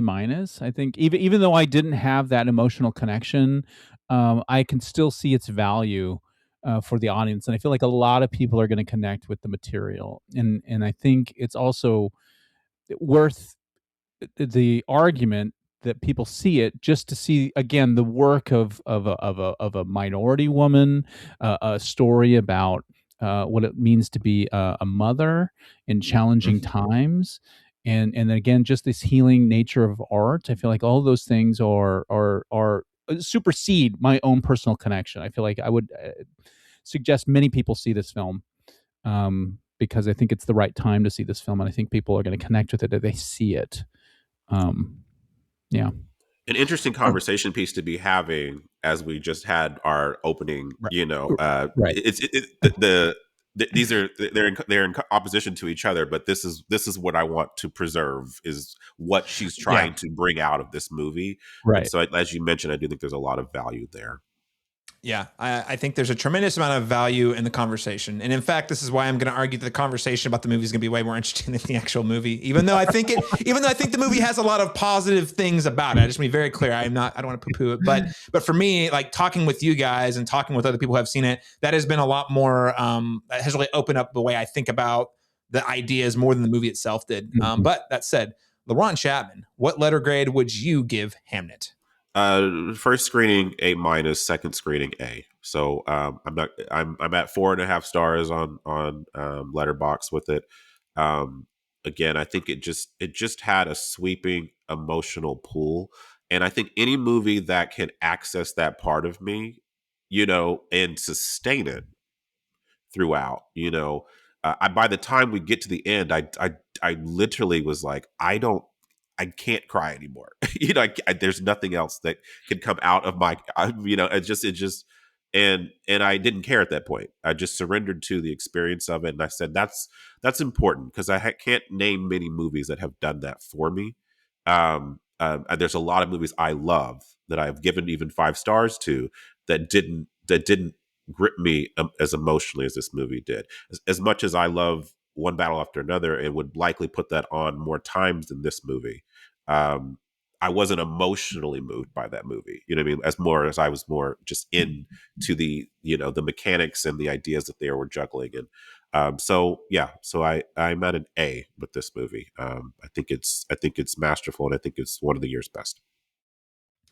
All right. Very strong recommendation from Laron Chapman. I'm going to come in with a low. It's going to seem low. It's going to seem like a blow, but please don't take it personally, and please don't take it as I hate this movie, because I really don't. I really admire so many things about the movie, how it was made, the emotion, like the sensitivity to the filmmaking, like and Sunrise Too, putting motherhood front and center of the movie. It's made by a woman of color. These are all very important things I'm completely behind. I'm going to go with a B-. That does not mean people should not see it. I think you should see it if you're a person who loves theater, if you're a person who loves film, if you're a person who loves gatherings. And I would go as far as if you're a person who appreciates like the community that you even find in religious institutions. I think you should see this movie because I think in a lot of ways it is championing all of those things. As the power of stories to help us grow, to heal, to learn more about ourselves. And again, like I said earlier, it creates stories that echo and transcend one generation, 2 generations, or moments of time. It is immortalized in a lot of ways, like Hamlet. So B- because I really admire what it's doing, but I have to say, for me, so much of the movie's success relied on, does the third act climax make me cry? Because that's definitely what they're going for. And for me, it was like, I see you, I like you, but I'm not quite there. So with that, I'm gonna give it a B-. B- is fine. I was guessing C+. So okay. B- is a notch higher. So that's still in the. You guys talked it up, frankly. You guys talked me up. I was at a C+ when I was thinking about it this morning. I was like C+, B-, and but I think Sunrise did a great job summing up. It's like, I really like and want to champion this type of movie, and I think it does so much well that it would be mean to say that it's like mid, because it's not. It's better than mid. It's just, Laron, here's another example, not to derail us too much, but, earlier this year, you and I had, I think, a short conversation on the show, a lot longer conversations about this movie, not on the show, was, oh, snap, what the Tom Hiddleston movie, Life of Chuck, right? Yes. And that was a movie you and I talked about, like, where that movie also, in a lot of ways, in my opinion, whether it works for you or not, relies on whether the emotionality connects with you. Sure. In that case, it really did. So, like, especially the more I thought about it, it helped me process some emotions I hadn't really considered even when I was watching it. And you all had recently dealt with some loss at that point. Specific to the loss that's in the movie, so that made sense. That was a movie that really didn't work for me, and I tried again to rewatch it, but I understood that for the people who had a resounding it had a resounding effect on, I couldn't disregard that and say that the movie didn't have any merit. It just personally didn't work for me. So Right. I understand. And I say it to say, like, there is something to be said about sometimes it really does, whether a movie works on for an individual really does, depend on the context the individual is bringing to the movie in that moment in time. So, so try to give your friends credit whether they like a movie or not, especially if it's one that you can see it's like leaning into the emotionality to like to really deliver the real kind of thesis of the story. With that said, I'm not going to recommend Life of Chuck instead of Hamnet. I would recommend it along with Hamnet. Here's one I want to throw at you guys for my alternate media recommendations, and I usually throw to you guys first, but short soapbox. There's a little show on HBO Max called Station 11 that came out a couple years ago, I think 2021, so I guess about 4 years ago, that you'll watch the trailer and you'll be like, Caleb, what does this have to do with anything Hamnet's doing? And trust me when I say that the thesis of that show is the thesis of this movie. And now it is a television show, not a film. So therefore, it has significantly more time with the characters. The story is also much bigger in scale in terms of the world that they're building. But you're looking at, this is a film that it opens with a pandemic ravaging the planet. Hey, it came out in 2021. No wonder no one watched it then. But what the main story is actually taking place in the aftermath of after this plague or pandemic has basically decimated society as we knew it. What is the thing that brings us together, that helps us connect these differing tribes? And it's the powers of storytelling and specifically in that show, theater. I will not spoil any of the specifics of that, but I feel passionate about this because not enough people have seen that show, and everyone who's like telling me why they like this movie, I'm like, that show has the same thesis, and it, because it's on television, there's a lot and it had a bigger budget. It was able to do it in a lot of ways that that resonated much more deeply emotionally with me, and I still think about regularly. So Station 11, my one recommendation, go watch that show. I think it's like 7 or 8 episodes. It's on HBO Max. Seriously, it's worth your time. Hopefully, we're far enough away from COVID where you feel like you can watch a show that opens with a pandemic, because it is it's very fresh. But I promise, once you get past that opening setup, it really leads into where the story really shines, in my opinion. Laron Chapman, what else would you recommend alongside Hamnet? The show has remained on my queue since you gave me that great review years ago, and when I have the time to sit down and watch it, I promise I will, because it is a show I genuinely wanted to watch before you recommended it. So having any connection to this makes it go up higher in my list. I'll say that. I just want to be very clear. I was not throwing shade at you. I was mostly just collectively at everyone, because it's like yeah. No, I definitely thank you for hearing me out. Absolutely, yeah. I would recommend, and I mentioned this to Sunrise last night, Sentimental Value, weirdly, this year has a lot of parallels with this movie in terms of the way that we connect with art and how it's sometimes a conduit for understanding ourselves and our kind of unexpressed traumas. In that movie, it's familial generational trauma, but here we're dealing with grief and loss. And there's one scene, and I don't want to spoil anything for either one of these movies, but I'll say that I can isolate between these two. One with Stellan Skarsgård and Renata Ransva. He's trying to connect with his daughter, and they have had a contentious relationship their entire life. But this body of work that he's creating is like, it's like how he's able to communicate with her, through that. And there's a scene at the beginning of Hamnet where she's like, tell me a story. I thought you were a man of words. You seem very inarticulate, and then, this body of work that he creates does something very, very profound for her later, and being able to speak through that work. So I think there's an interesting parallel about the way that sometimes art can articulate the things that we can't say with words. And I think that there's an interesting parallel with those. The other one I'll recommend is Clouds of Sils Maria, another movie about the way that art can also change form as we age over time, and how where we were with that particular at this particular point of our life, it may speak to us differently as we age and become wiser, and we may relate to different characters. I think we've done this with the Before series. You ask me what my favorite one of those three is, it'll change based on how old I am. So, ask me again in 9 years, I'll tell you a different answer. Yeah, absolutely. Yeah. Awesome. Great recommend. Sentimental Value is still very high on my watch list. I've got to get to that the next week, actually. Sunrise Tippeconnie. What else would you recommend to go alongside Hamnet?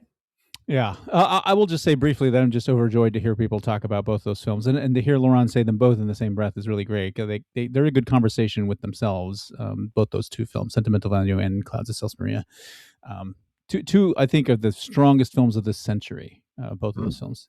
Okay. Yeah. I'm surprised that nobody talked about Terrence Malick. I'm not going to recommend him, but I mean, if you liked any of this, I felt like you should probably investigate Terrence Malick, probably, Tree of Life. I'm surprised that nobody brought up Petite Maman. I don't know if anybody's seen it. Yeah, Petite Maman. Yeah, no, I see that thread right there. That's kind of I like that movie. Yeah, I like that connection. Yeah, it's a great film. Yeah, so if you're interested in familial connections and how they transcend, I guess, our conventional divides, I feel like that film is really able to strike on many different levels and has a sense of hope that comes with it. That's one that struck with me all the way through, but also recommend a couple others because of this my own relationship to the formality of the filmmaking. There's a film called The Cow Who Sang a Song to the Future. It's a Chilean film from 2022. And I'm not going to spoil it, but basically it is also dealing with a similar circumstance of like a family dynamic that's very similar to this film, and the healing powers that kind of are unexpected. And it also kind of allows for healing to happen in a way that is very similar to, I think, what is happening in the film, and what I think maybe people might need in their own lives as we kind of move forward from people that have been lost to time and to resources. I also think you should probably watch Cocteau's Orpheus. So Orpheus is used as a reference by the characters when they kind of start telling stories. And there's something very similar to Cocteau's style. It's very, very experimental and very formalistically playful in a way that I think Zhao is also. And it tries to reach some sort of conclusion about artistry and connecting across divides in a similar way. But just if you are unfamiliar with Orpheus, because of this film, I would go, watch that particular film. It's got a very interesting interpretation of Orpheus that might pair well. Very good. Man, we've got some great recommends, fine listeners. So write those down, check them out. Some of at Sentimental Value, I think, in some theaters currently. So, but also, several of these I think are available probably through like the Criterion channel, for example. So lots of good stuff. But we have a lot to talk about with Hamnet and the spoilers. So if you do not want to be spoiled on Hamnet, go ahead and tune out now. To die. To sleep. Perchance to dream. What do you see?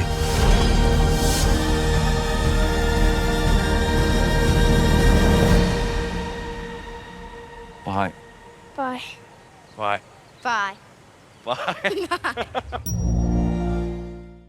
Okay, so with the spoilers, I had kind of two main topics open to more input if you guys had anything that stuck out to you. But I wanted to start with this idea of life, death, grief, and how stories heal us and bring us together. So again, Hamnet is a fictionalized version of events behind Shakespeare's writing of Hamlet. And the film presents Shakespeare as like largely well-meaning, but I would say, at least my takeaway was pretty absent father figure who really is missing in action as his family is struck by the plague. Again, that leads to the death of his son, Hamnet. And then after the death, of course, his wife, Agnes, angrily sort of resents him, eventually travels to London to watch the first performance of Hamlet, or Hamnet. She's really upset by the use of the name in the play initially, before eventually realizing through the monologues that the play is a tribute to her dead son. So, open it up. I mean, that's sort of a short version of what happens at the conclusion of the film. But I really want to talk about how Hamnet is using the stage, the theater stage, to kind of create a space where the characters can sort of sort through their grief, both intellectually, and then we can talk a little more about how that ties into the larger communal aspect first. So, Sunrise, what was your take here? Yeah, I mean the stage is slowly kind of revealed to the audience. The death of the child actually kind of introduces the stage, where we kind of intercut, or they intercut between like the moment of the child in the hands of Agnes, and then it cuts to what seems to be like a gauze or something in front of the camera, sort of like some sort of threaded material. It obscures the fact that the child is basically on that stage and kind of calling out for his parents and uncertain about where he's at. And I first just thought that was a really interesting evocation of the afterlife. That it's Yeah. essentially another space, and it's also a space that will soon be populated. I thought that was really interesting, and it sort of very different maybe than what I usually associate as like death spaces in Shakespeare, which is like our reality, and there's a ghost that kind of comes in, like the traditional form of Hamlet. Yeah. But that stage um, has this sort of like two-dimensional version of the woods as the backdrop. And I thought that that's an element that's thematic throughout the whole film, that's set up in a way to be associated with birth. In fact, the first shot Mm. is the camera looking at two trees, one that's Yep. sort of like twisted and one that's very straight, and then the camera tilts down and it reveals that they're connected.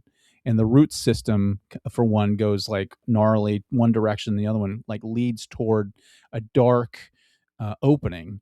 And that dark opening is really thematic throughout the film, and it sort of is as a yonic image, which relates to the symbolism of the womb, and that's what we associate with like the coming of the Agnes's family lineage. That's what Yeah. we associate with Hamlet when he's on stage, the character played by William Shakespeare, and then of course that's also the appearance of the son as a resurrected concept that allows for the opening to this connection between Agnes and her deceased child. And those things are set up visually, and I thought those are really strong kind of like thematic revelations of the power of what a stage means, that it's allows for the opening and connection to things that transcend our physicality, and in this case maybe memory and beyond. And I think that's where like the film really had some really strong sense of like that it's not just a stage, it's not just people playing pretend, like Right. Right. it's somehow connected to something that is very uh, powerful and spiritual.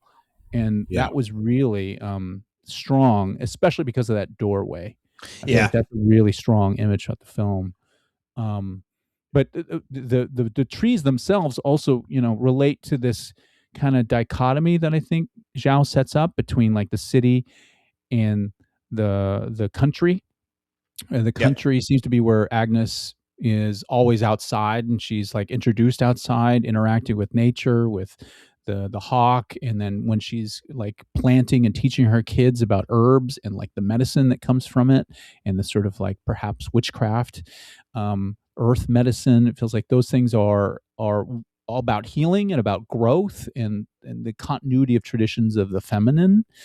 Um, but the city, as soon as he goes there, we start to recognize that like those elements of wood are used to become ports and buildings, and the ground is no longer green, and there's a sense of like desolation, that like the taming of nature kind of like is suddenly associated with like death and austerity and coldness and rules, and to allow for the stage to bring back what was missing, in the sense of life. This is now about life again, and it's about rejuvenation, and it's about connection and not destruction. Those things really worked on a level that was very impressive to me. Again, about like her skills as a maybe a formal director, Mhm. and so all those things, when the stage happened, I was like, okay, now we're going to see something. We're going to see transcendence because Yeah. of Yeah. all this.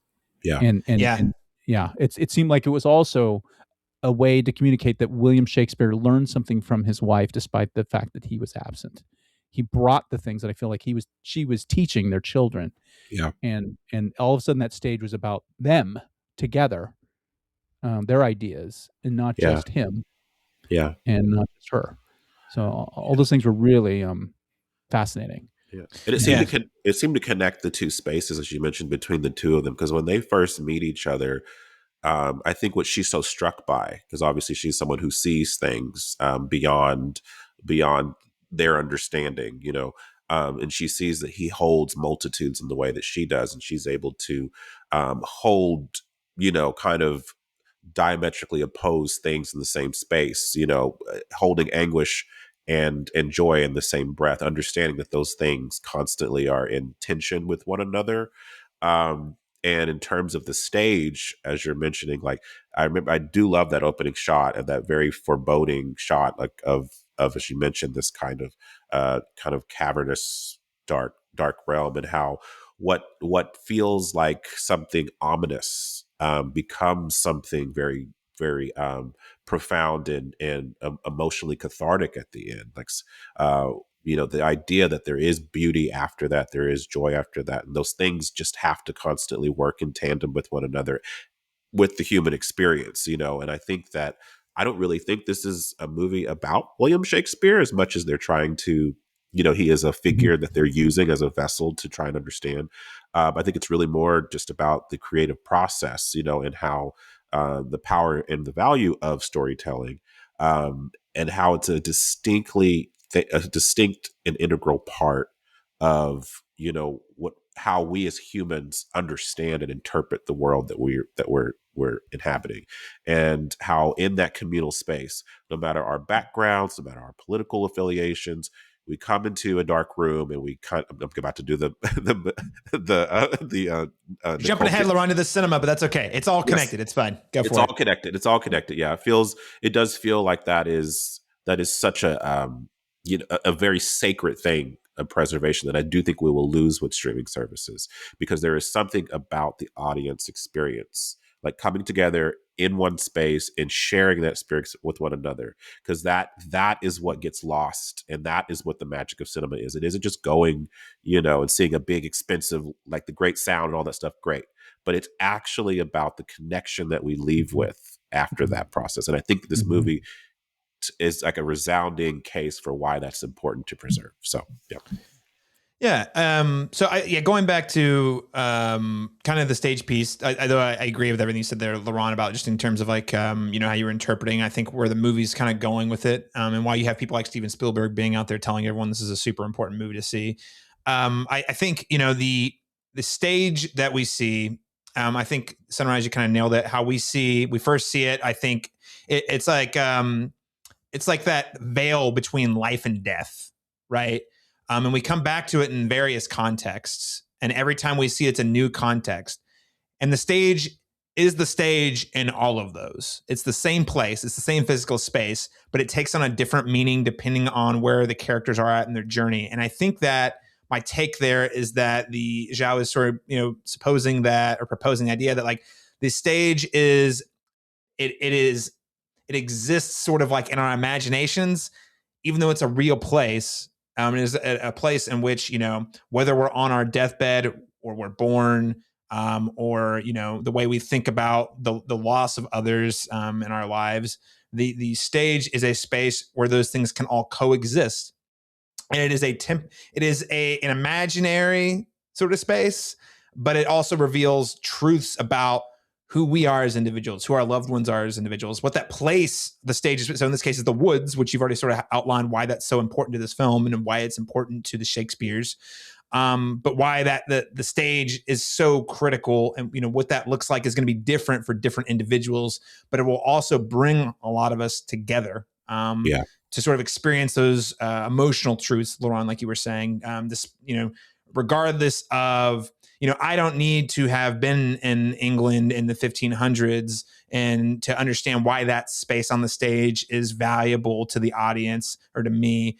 I can understand because I have had my own experiences that I bring to the show that I can relate to and say I understand what this space is, the space of the woods means to these characters, and now I understand what it means to me too. So I can process these emotions or reflect on these ideas, what they mean for my life right alongside a bunch of strangers who are having their own version of that same experience. I loved watching their faces throughout that Yeah. process. The actors on either side of her. There's two women here that I think were just giving the same thing. It was just they're going through all these different eccentric emotions together, but they're having a shared experience, but there's something obviously we know more about Agnes's character and what this means for her, but it just shows you how this didn't happen to them, but it might as well have, because they're all kind of, you know what I mean, sharing in the grief that's being exhumed from the story, and that story is exhuming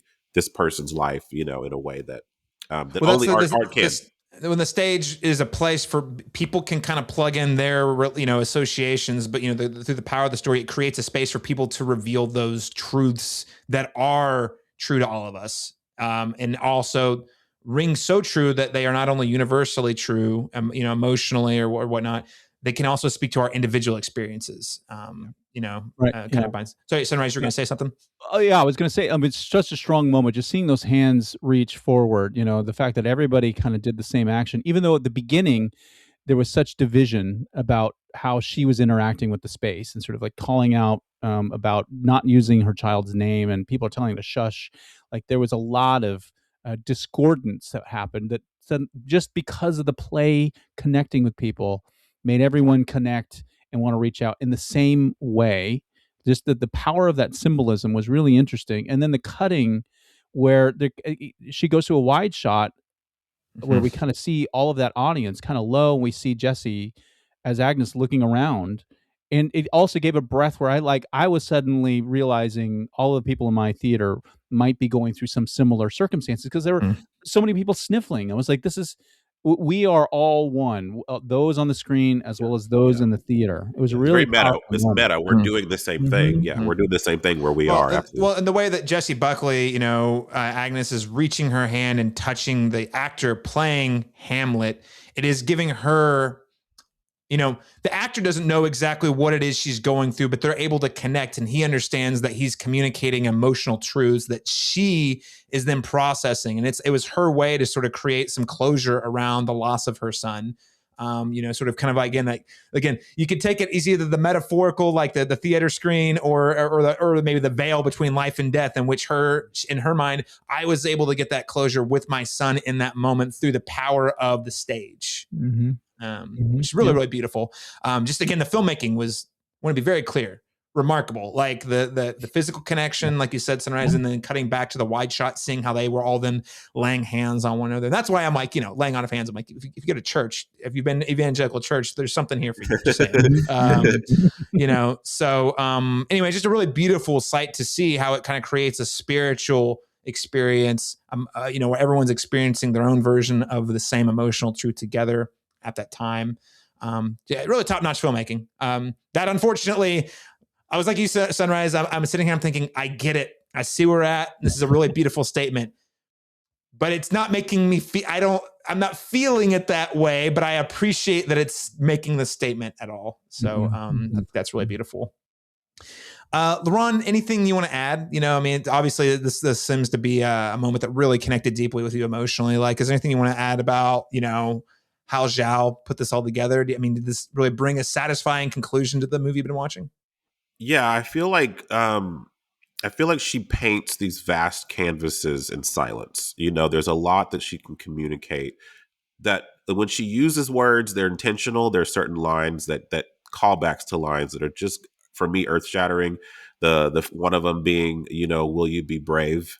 That's something that he says to his son as an innocent thing of encouragement. But then when it's uttered again, as he's, trying to uphold that, that integrity to his father, is him giving his life, in that way, saying that line again is so heartbreaking. Another one is, keep your heart open. That was something that her brother said to her. And then, again, it happens whenever she goes to the stage, as she's coming in with all this resentment, about why he hasn't been there for her, only to find that he has been distilling his grief in this really profound way. He's about to gift her with something that he couldn't have given to her with words. It had to be in this way. And that moment when she finally gets it, when she looks over at him and she just kind of smirks a little bit and just kind of nods her head like, thank you for this. This is actually going to help me move past this point with the two of us, and thank you for giving this beautiful tribute to our son that will, keep him alive for us moving forward. I found that just very, very, very beautiful. Well, and I appreciate that you mentioned, he could not have communicated. He couldn't have just said that to her, right? Like he had to himself work through his grieving and how he felt about it before he could even figure out how to process that through the writing. Yeah. And the writing also being a part of that process for grieving. And it was only because he had that space to be creative and think through and try to tell a larger story to reveal those emotional truths that he was able to kind of break through to her, which again, I think speaks to, cinematic storytelling. This is why you're always going to hear me asking people why they watch reality TV. And that I feel like, scripted stories are way more true to, human experience than reality TV, because there's just something about when you have creative people who are trying to work through an idea, maybe it's emotionally, maybe it's processing grief, or maybe there's a larger theme or idea they want to explore. They can't, I could just tell you what I think about it, but that's not really going to effectively communicate the thing that I am trying to express for the world to understand. Yeah, for sure. Well, this takes me to the other question, just to kind of wrap us up. Is this movie Oscar bait? And I ask you this because, of course, this is going to be a huge frontrunner at the awards. We already said, I think we're all thinking this is probably going to get at least 10 noms, right? Like ballpark 8 to 10 at least, I would my guess. It may not wins, but nominations. It's already won a ton of awards at various film festivals. The Critics' Choice nominations came out last week. It had several. There is another narrative though, because as much as I admire the film and can respect it, and it sounds like Laron loves it, and it sounds like Sunrise, you're kind of in the admire respect boat as well. There are other people, a lot of them who are film critics, who feel that this movie is very pandery and emotionally hollow. I have read several of those reviews. I'm not as mean-spirited. I oftentimes see where they're coming from and agree with what they're getting at, but I don't totally buy into what they're pushing either. But there is a narrative that is taking shape that this is just another sort of feel good, like The Artist or something like that, where it's a movie that's going to come out, it's going to get a bunch of Oscar noms, it's going to win a bunch of Oscars, and then in 5 years, no one talks about it anymore. So I think maybe a question out there for you, Laron. What do you make of sort of the more polarized interpretations that are sort of taking shape across the different film critics organizations or conversation online about, whether this movie is a masterpiece or not? I mean, I of course understand every year there's that movie that you or I both, there's going to be a film this year that everyone loves that we just don't connect with. That's every year. I feel like art's very subjective. I think but to the point of that, I do think overwhelmingly this is positively received. I mean, I think it's like 87% on Rotten Tomatoes. Even the audience score is 92%. I expected that to be lower. I expected audiences to be a little cooler on it, but surprisingly, they're a lot higher on it. It's 83% on Metacritic and a 4.2 amongst like cinephiles on Letterboxd. So, I mean, I feel like overwhelmingly there's a positive reception around this movie, but I do understand the sentiment in general about an Oscar bait movie, and I do think that but also I don't think that the accolades for this are unwarranted. I mean, I think we all express that the crafts in this movie are very strong, but I do think like something I would categorize as Oscar bait would be more something like what's that Sydney Sweeney movie that just came out, like Christie, for example, where you have really? where you have like a performance that is clearly like, it's obviously like a performance that's clearly going for like, okay, the transformative, like she's beefed up, she trained for it, it has that kind of vibe in the way that, what is it, the Jessica Chastain movie that she won the Oscar for? Like, I think she's given better performances than that, but because she's caked in makeup and doing the, whatever, it feels more, I don't know. But I don't know. I guess Oscar bait, I normally attribute to something that walks and talks like something that might win an Oscar, but isn't actually deserving of that, if that makes Well, see, sense. that's where I think you and I might have slightly different definitions. And I don't disagree with your definition, but I think the thing when I think about Oscar bait, I think about a movie that is made and it is speaking directly to Oscar voters, incorporating a lot of things that are especially sensitive to those topics. You're like, oh, the Academy's going to love this. Like, and now there are versions of that, Laron, to your point, that are definitely very calculated in how they were made. I don't know that I would necessarily say Hamnet is calculated. I think Chloé Zhao and the producers had a story they wanted to tell and they went out and told it. I don't think it was like, we want this to win 10 Oscars, but I also think there's a pretty considerable overlap in what this movie is about and what the Academy loves to hear, which is stories are important. The work we're doing is like, we're going to be immortalized for the ages, that's why I think like The Artist is an example I come back to. It's not a bad movie. I like it. And I think, in fact, there's a lot of things about it that make it worth standing the test of time, but also the only thing anyone talks about with The Artist anymore is, man, you remember how that movie got a bunch of awards and no one really cares about it anymore? So I guess when I'm saying Oscar bait, it's not necessarily the intent, though that I think that is often largely the driver. I think it's also the final product, which is this is a movie that feels if you were going to make a movie for the Academy in a lab, this movie would check a lot of boxes, like most of them. Well, let me ask you this, because I've always been curious about that debate, because when the Academy makes their final predictions, or like when was it New York Times that just did their top 100 movies of the whatever, I can't remember what, and I remember like watching like general like news organizations that were like, I haven't even heard of this movie, or what are these like, who are these snobby people that that think Parasite's the best movie of the decade or something like that? And I'm just like, and then they name their movies, their favorite movies of all time, and they'll say something like Anchorman, or like, you know what I mean, like things, and it's like, who should the Academy be catering towards is my question. It is their industry, they work in this is the movies that these are their constituents, or should we be appealing to like the broad general audience? Because if we talk about broad general audience, we're going to get some interesting picks in that same demographic. So it's just, I don't know. So let me put it this way. I don't think it's a one or the other. I'll put it that way. I think it's very complex, because let me put it this way. I do think in 10 years, people are still going to be talking about Sinners. I still think they're going to be talking about One Bad After Another. I do not think they're going to be talking about Hamnet. Now, maybe these three people on this podcast and a handful of film critics are like, that was a great movie about the power of storytelling. But I also don't think, and even among cinephiles in general, you ask them in 10 years, I don't think anyone's going to be like, Hamnet, top 10. Like, it's a movie that feels it does not make it less important.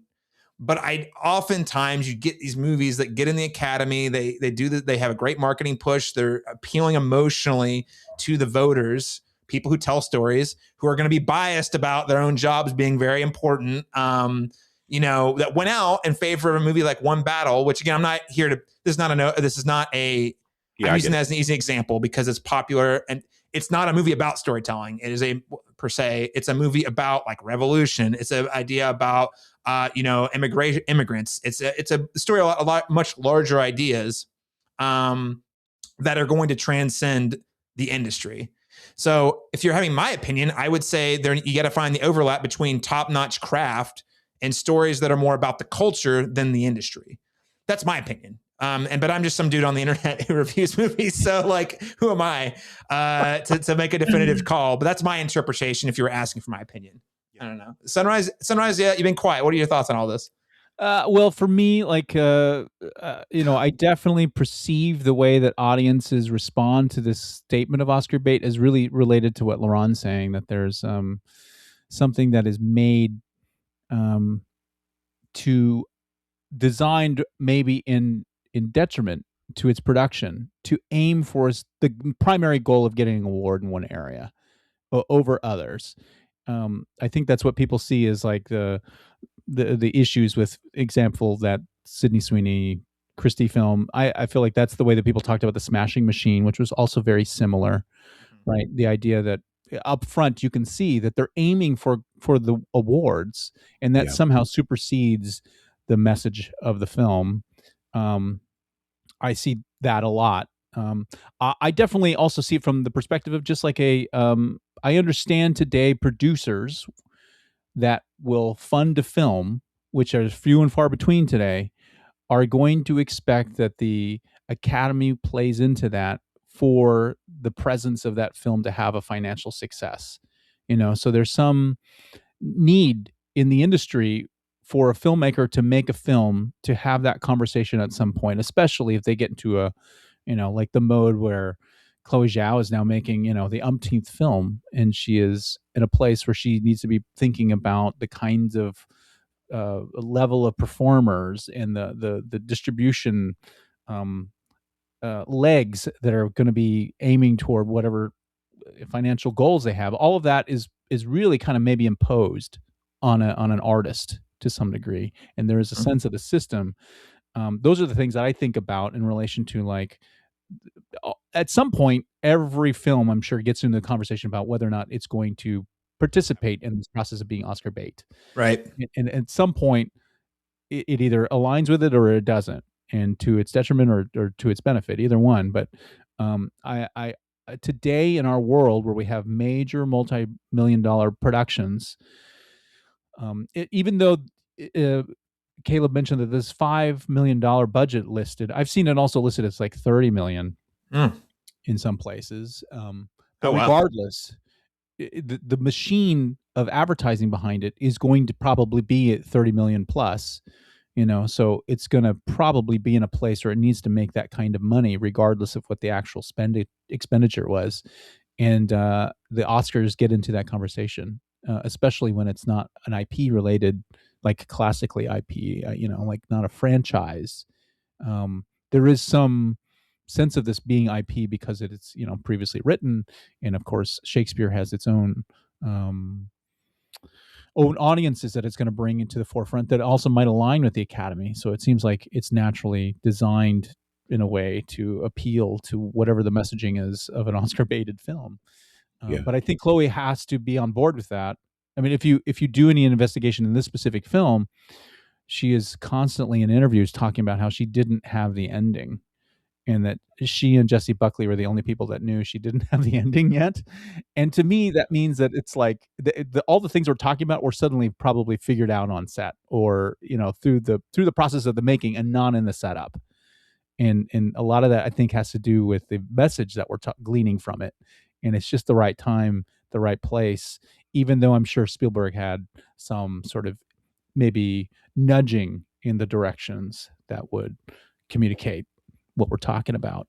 And to me, that means that it's, somewhere between Oscar bait potential, but not Oscar bait setup, probably. Yeah. Okay. Yeah. Yeah. Makes Now, sense. and also, thank you, Sunrise. Important clarification. It was clerical on my part. The budget is in the 30 millions. Remember I said earlier, it was the box office return. Sorry, that was okay. important correction, so that I don't get angry comments on YouTube. Thank you for that clarification. But listen, I'm not here to say that I think that I don't think it takes away from this movie at all. I wouldn't classify this necessarily as like a negative form of Oscar bait. It's just, the thing that we talk about with the Oscars frequently is they really like to award movies about themselves, like give awards to movies about themselves in favor of, they would pick that over a lot of times movies that are, frankly, their fingers a lot more on the pulse of what's going on larger culturally. So I always think, if this shows up at the Oscars, gets 10 nominations and gets 5 wins, over other movies that I might like a lot better. Like, it's going to be hard for me to be like, yeah, that movie definitely was, it wasn't trying for Oscars at all. But I do think that, ultimately at the end of the day, I don't think Chloé Zhao set out to win awards with this. I think that's just the kind of movie she likes to make. I think Spielberg probably might have influenced,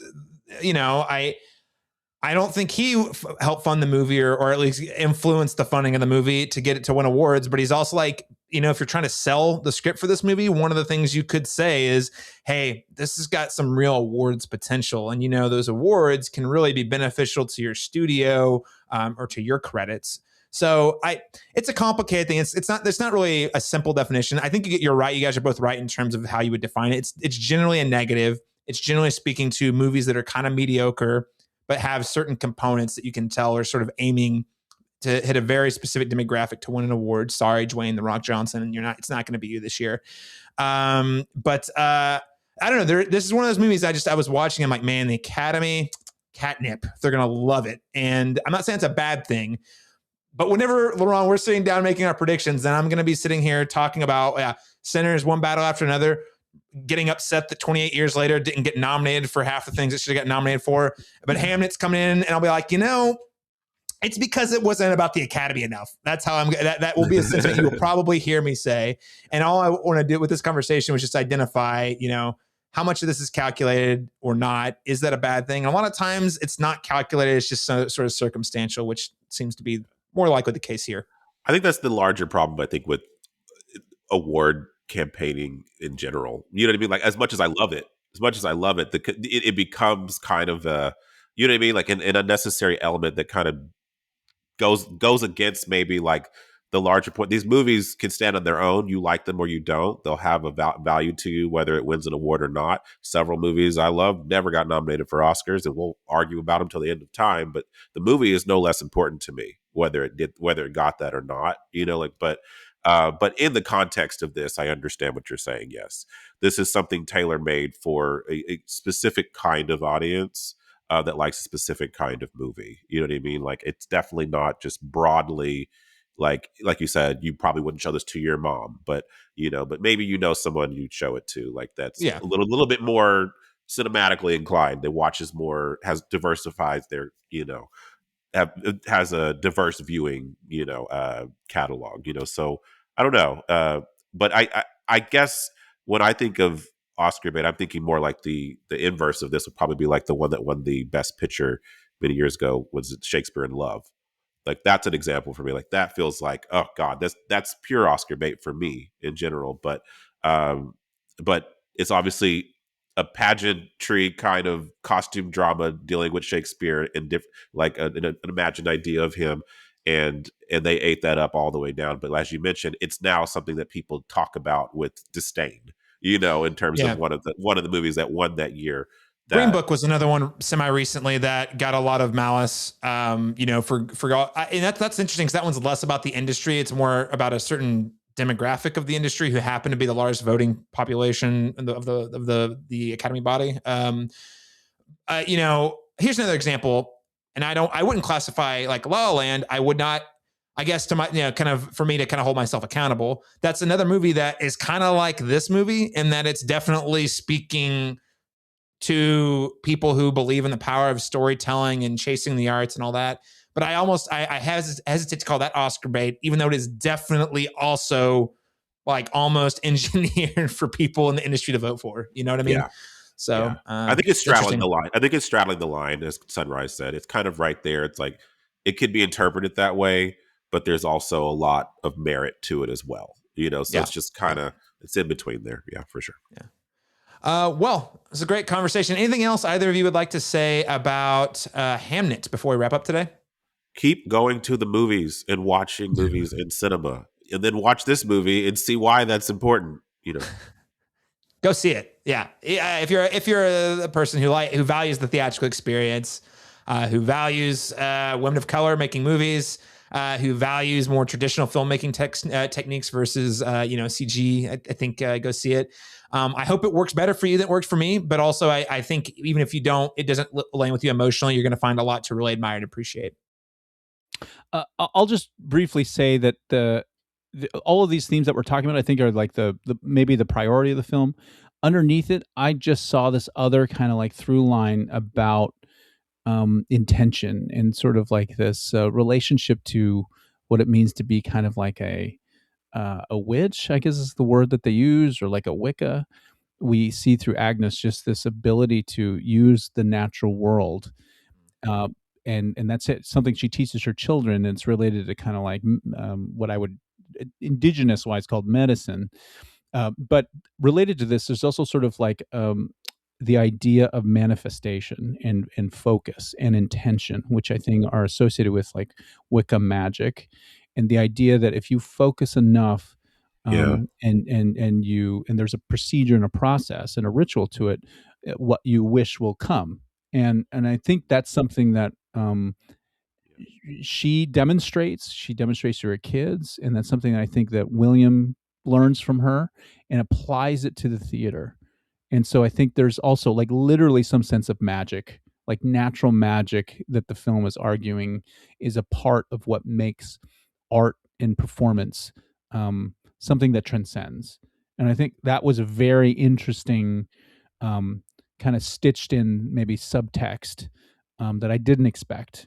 And it just it's interesting, I guess, lineage in terms of like English history also that sort of like gets underrepresented, I think. And it's just an interesting um, depiction, I think, that I didn't expect from her or the subject matter.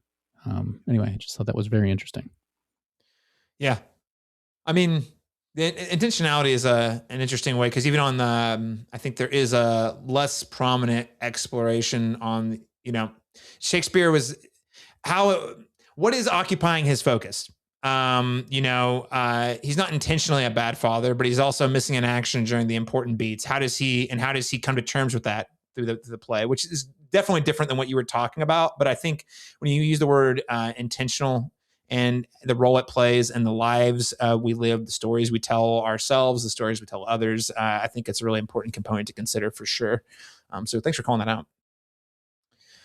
All right. Well, guys, we are out of time. Thanks so much for taking a couple of hours to talk with us about all things industry, all things Hamnet. We've got, a few more weeks of some great movie discussions coming your way. But before I announce those, Sunrise Tippeconnie, thank you so much for rejoining the show. It was great. It's great to have you back on the mic. Looking forward. Hopefully we can do it again soon. But thanks for joining. Thanks. Yeah, it was great to be here. Yeah, I appreciate it. And where can people follow you and the cool things you're doing, either personally or with deadCenter online?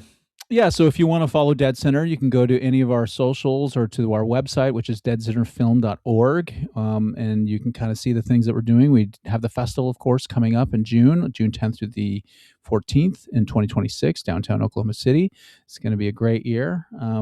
But we also have year-round programming as part of our continuum programming, so you can kind of check that out on our site. I also host a Indigenous podcast, and if you are interested in hearing about Indigenous film criticism and some of our guests that we talk to on Indigenous arts, you can check out the Real Indigenous podcast, which is, I think it's Real Indigenous Podcast on Facebook, Real_Indigenous at Twitter, and or you can go to our Patreon, which is just Real Indigenous Podcast. Yeah, and again, thanks for having me. It's great. This is being on this podcast has always been a highlight to me. I have great memories, and it just is always a reminder to me of how much our film culture is alive, despite what I think people report. I feel like this kind of conversation is really important for people to have and to hear, and I'm just privileged to have been invited. So thank you. Yeah. Oh. Yeah. Thanks for being here. Thank you for being here. And I just want to reiterate, likewise, you bring so much value and so much knowledge and insights to the conversations. Really happy that you are comfortable and willing to kind of share these with Laron and myself and our listeners. And again, that is our mantra: thoughtful conversations on film. But you boil it down, it's because let's really talk about what makes these stories important. As far as my experience in Oklahoma, you're a really integral part of that. So thank you for all you're doing there. Laron Chapman, where can people find you online? They can follow me on Letterboxd at black_Cine_man, or they can follow me on the Cinematropolis for more reviews like this, or they can follow my film review column, Real Insights with Laron Chapman, also on the Cinematropolis. All right. Well, of course, like Laron, you can find all my stuff over just at thecinematropolis.com. We are really trying to up the game on video, so it's still in the experimental stages, but hopefully if you follow us over on Instagram at the Cinematrop, a lot of story posts, but we're trying to get into reels, so we can show you little bite-sized clips. So hopefully you see those and come watch the full show. Also on YouTube, we're doing YouTube Reels. So check out those channels, subscribe, follow us there. And of course, you can find me on all those channels, Letterboxd, Instagram, what have you, at C Masters Talk. That's letter C Masters Talk. Thank you so much for joining us, everyone. So Laron Chapman, next week. It's getting hot. It's getting spicy. I'm so excited to talk about Avatar, Fire, and Ash. I know, Sunrise, you joined us for Way of Water. Now we got to see the other side of that. How's it going to pan out? Fire and Ash coming at you, everyone, next week. I'm way more interested in the conversation around the movie than the actual movie, probably. But I will say I love to see James Cameron cook, even if he's cooking with the story and world I really don't care to see more of. It's still watching him cook. So, we'll see how that goes. And then the week after, you can catch us talking about Marty Supreme following the Christmas holiday. And then we'll get into sort of our year-end wrap-ups the weeks after that. So thank you so much for joining us, everyone. We'll catch you again next time.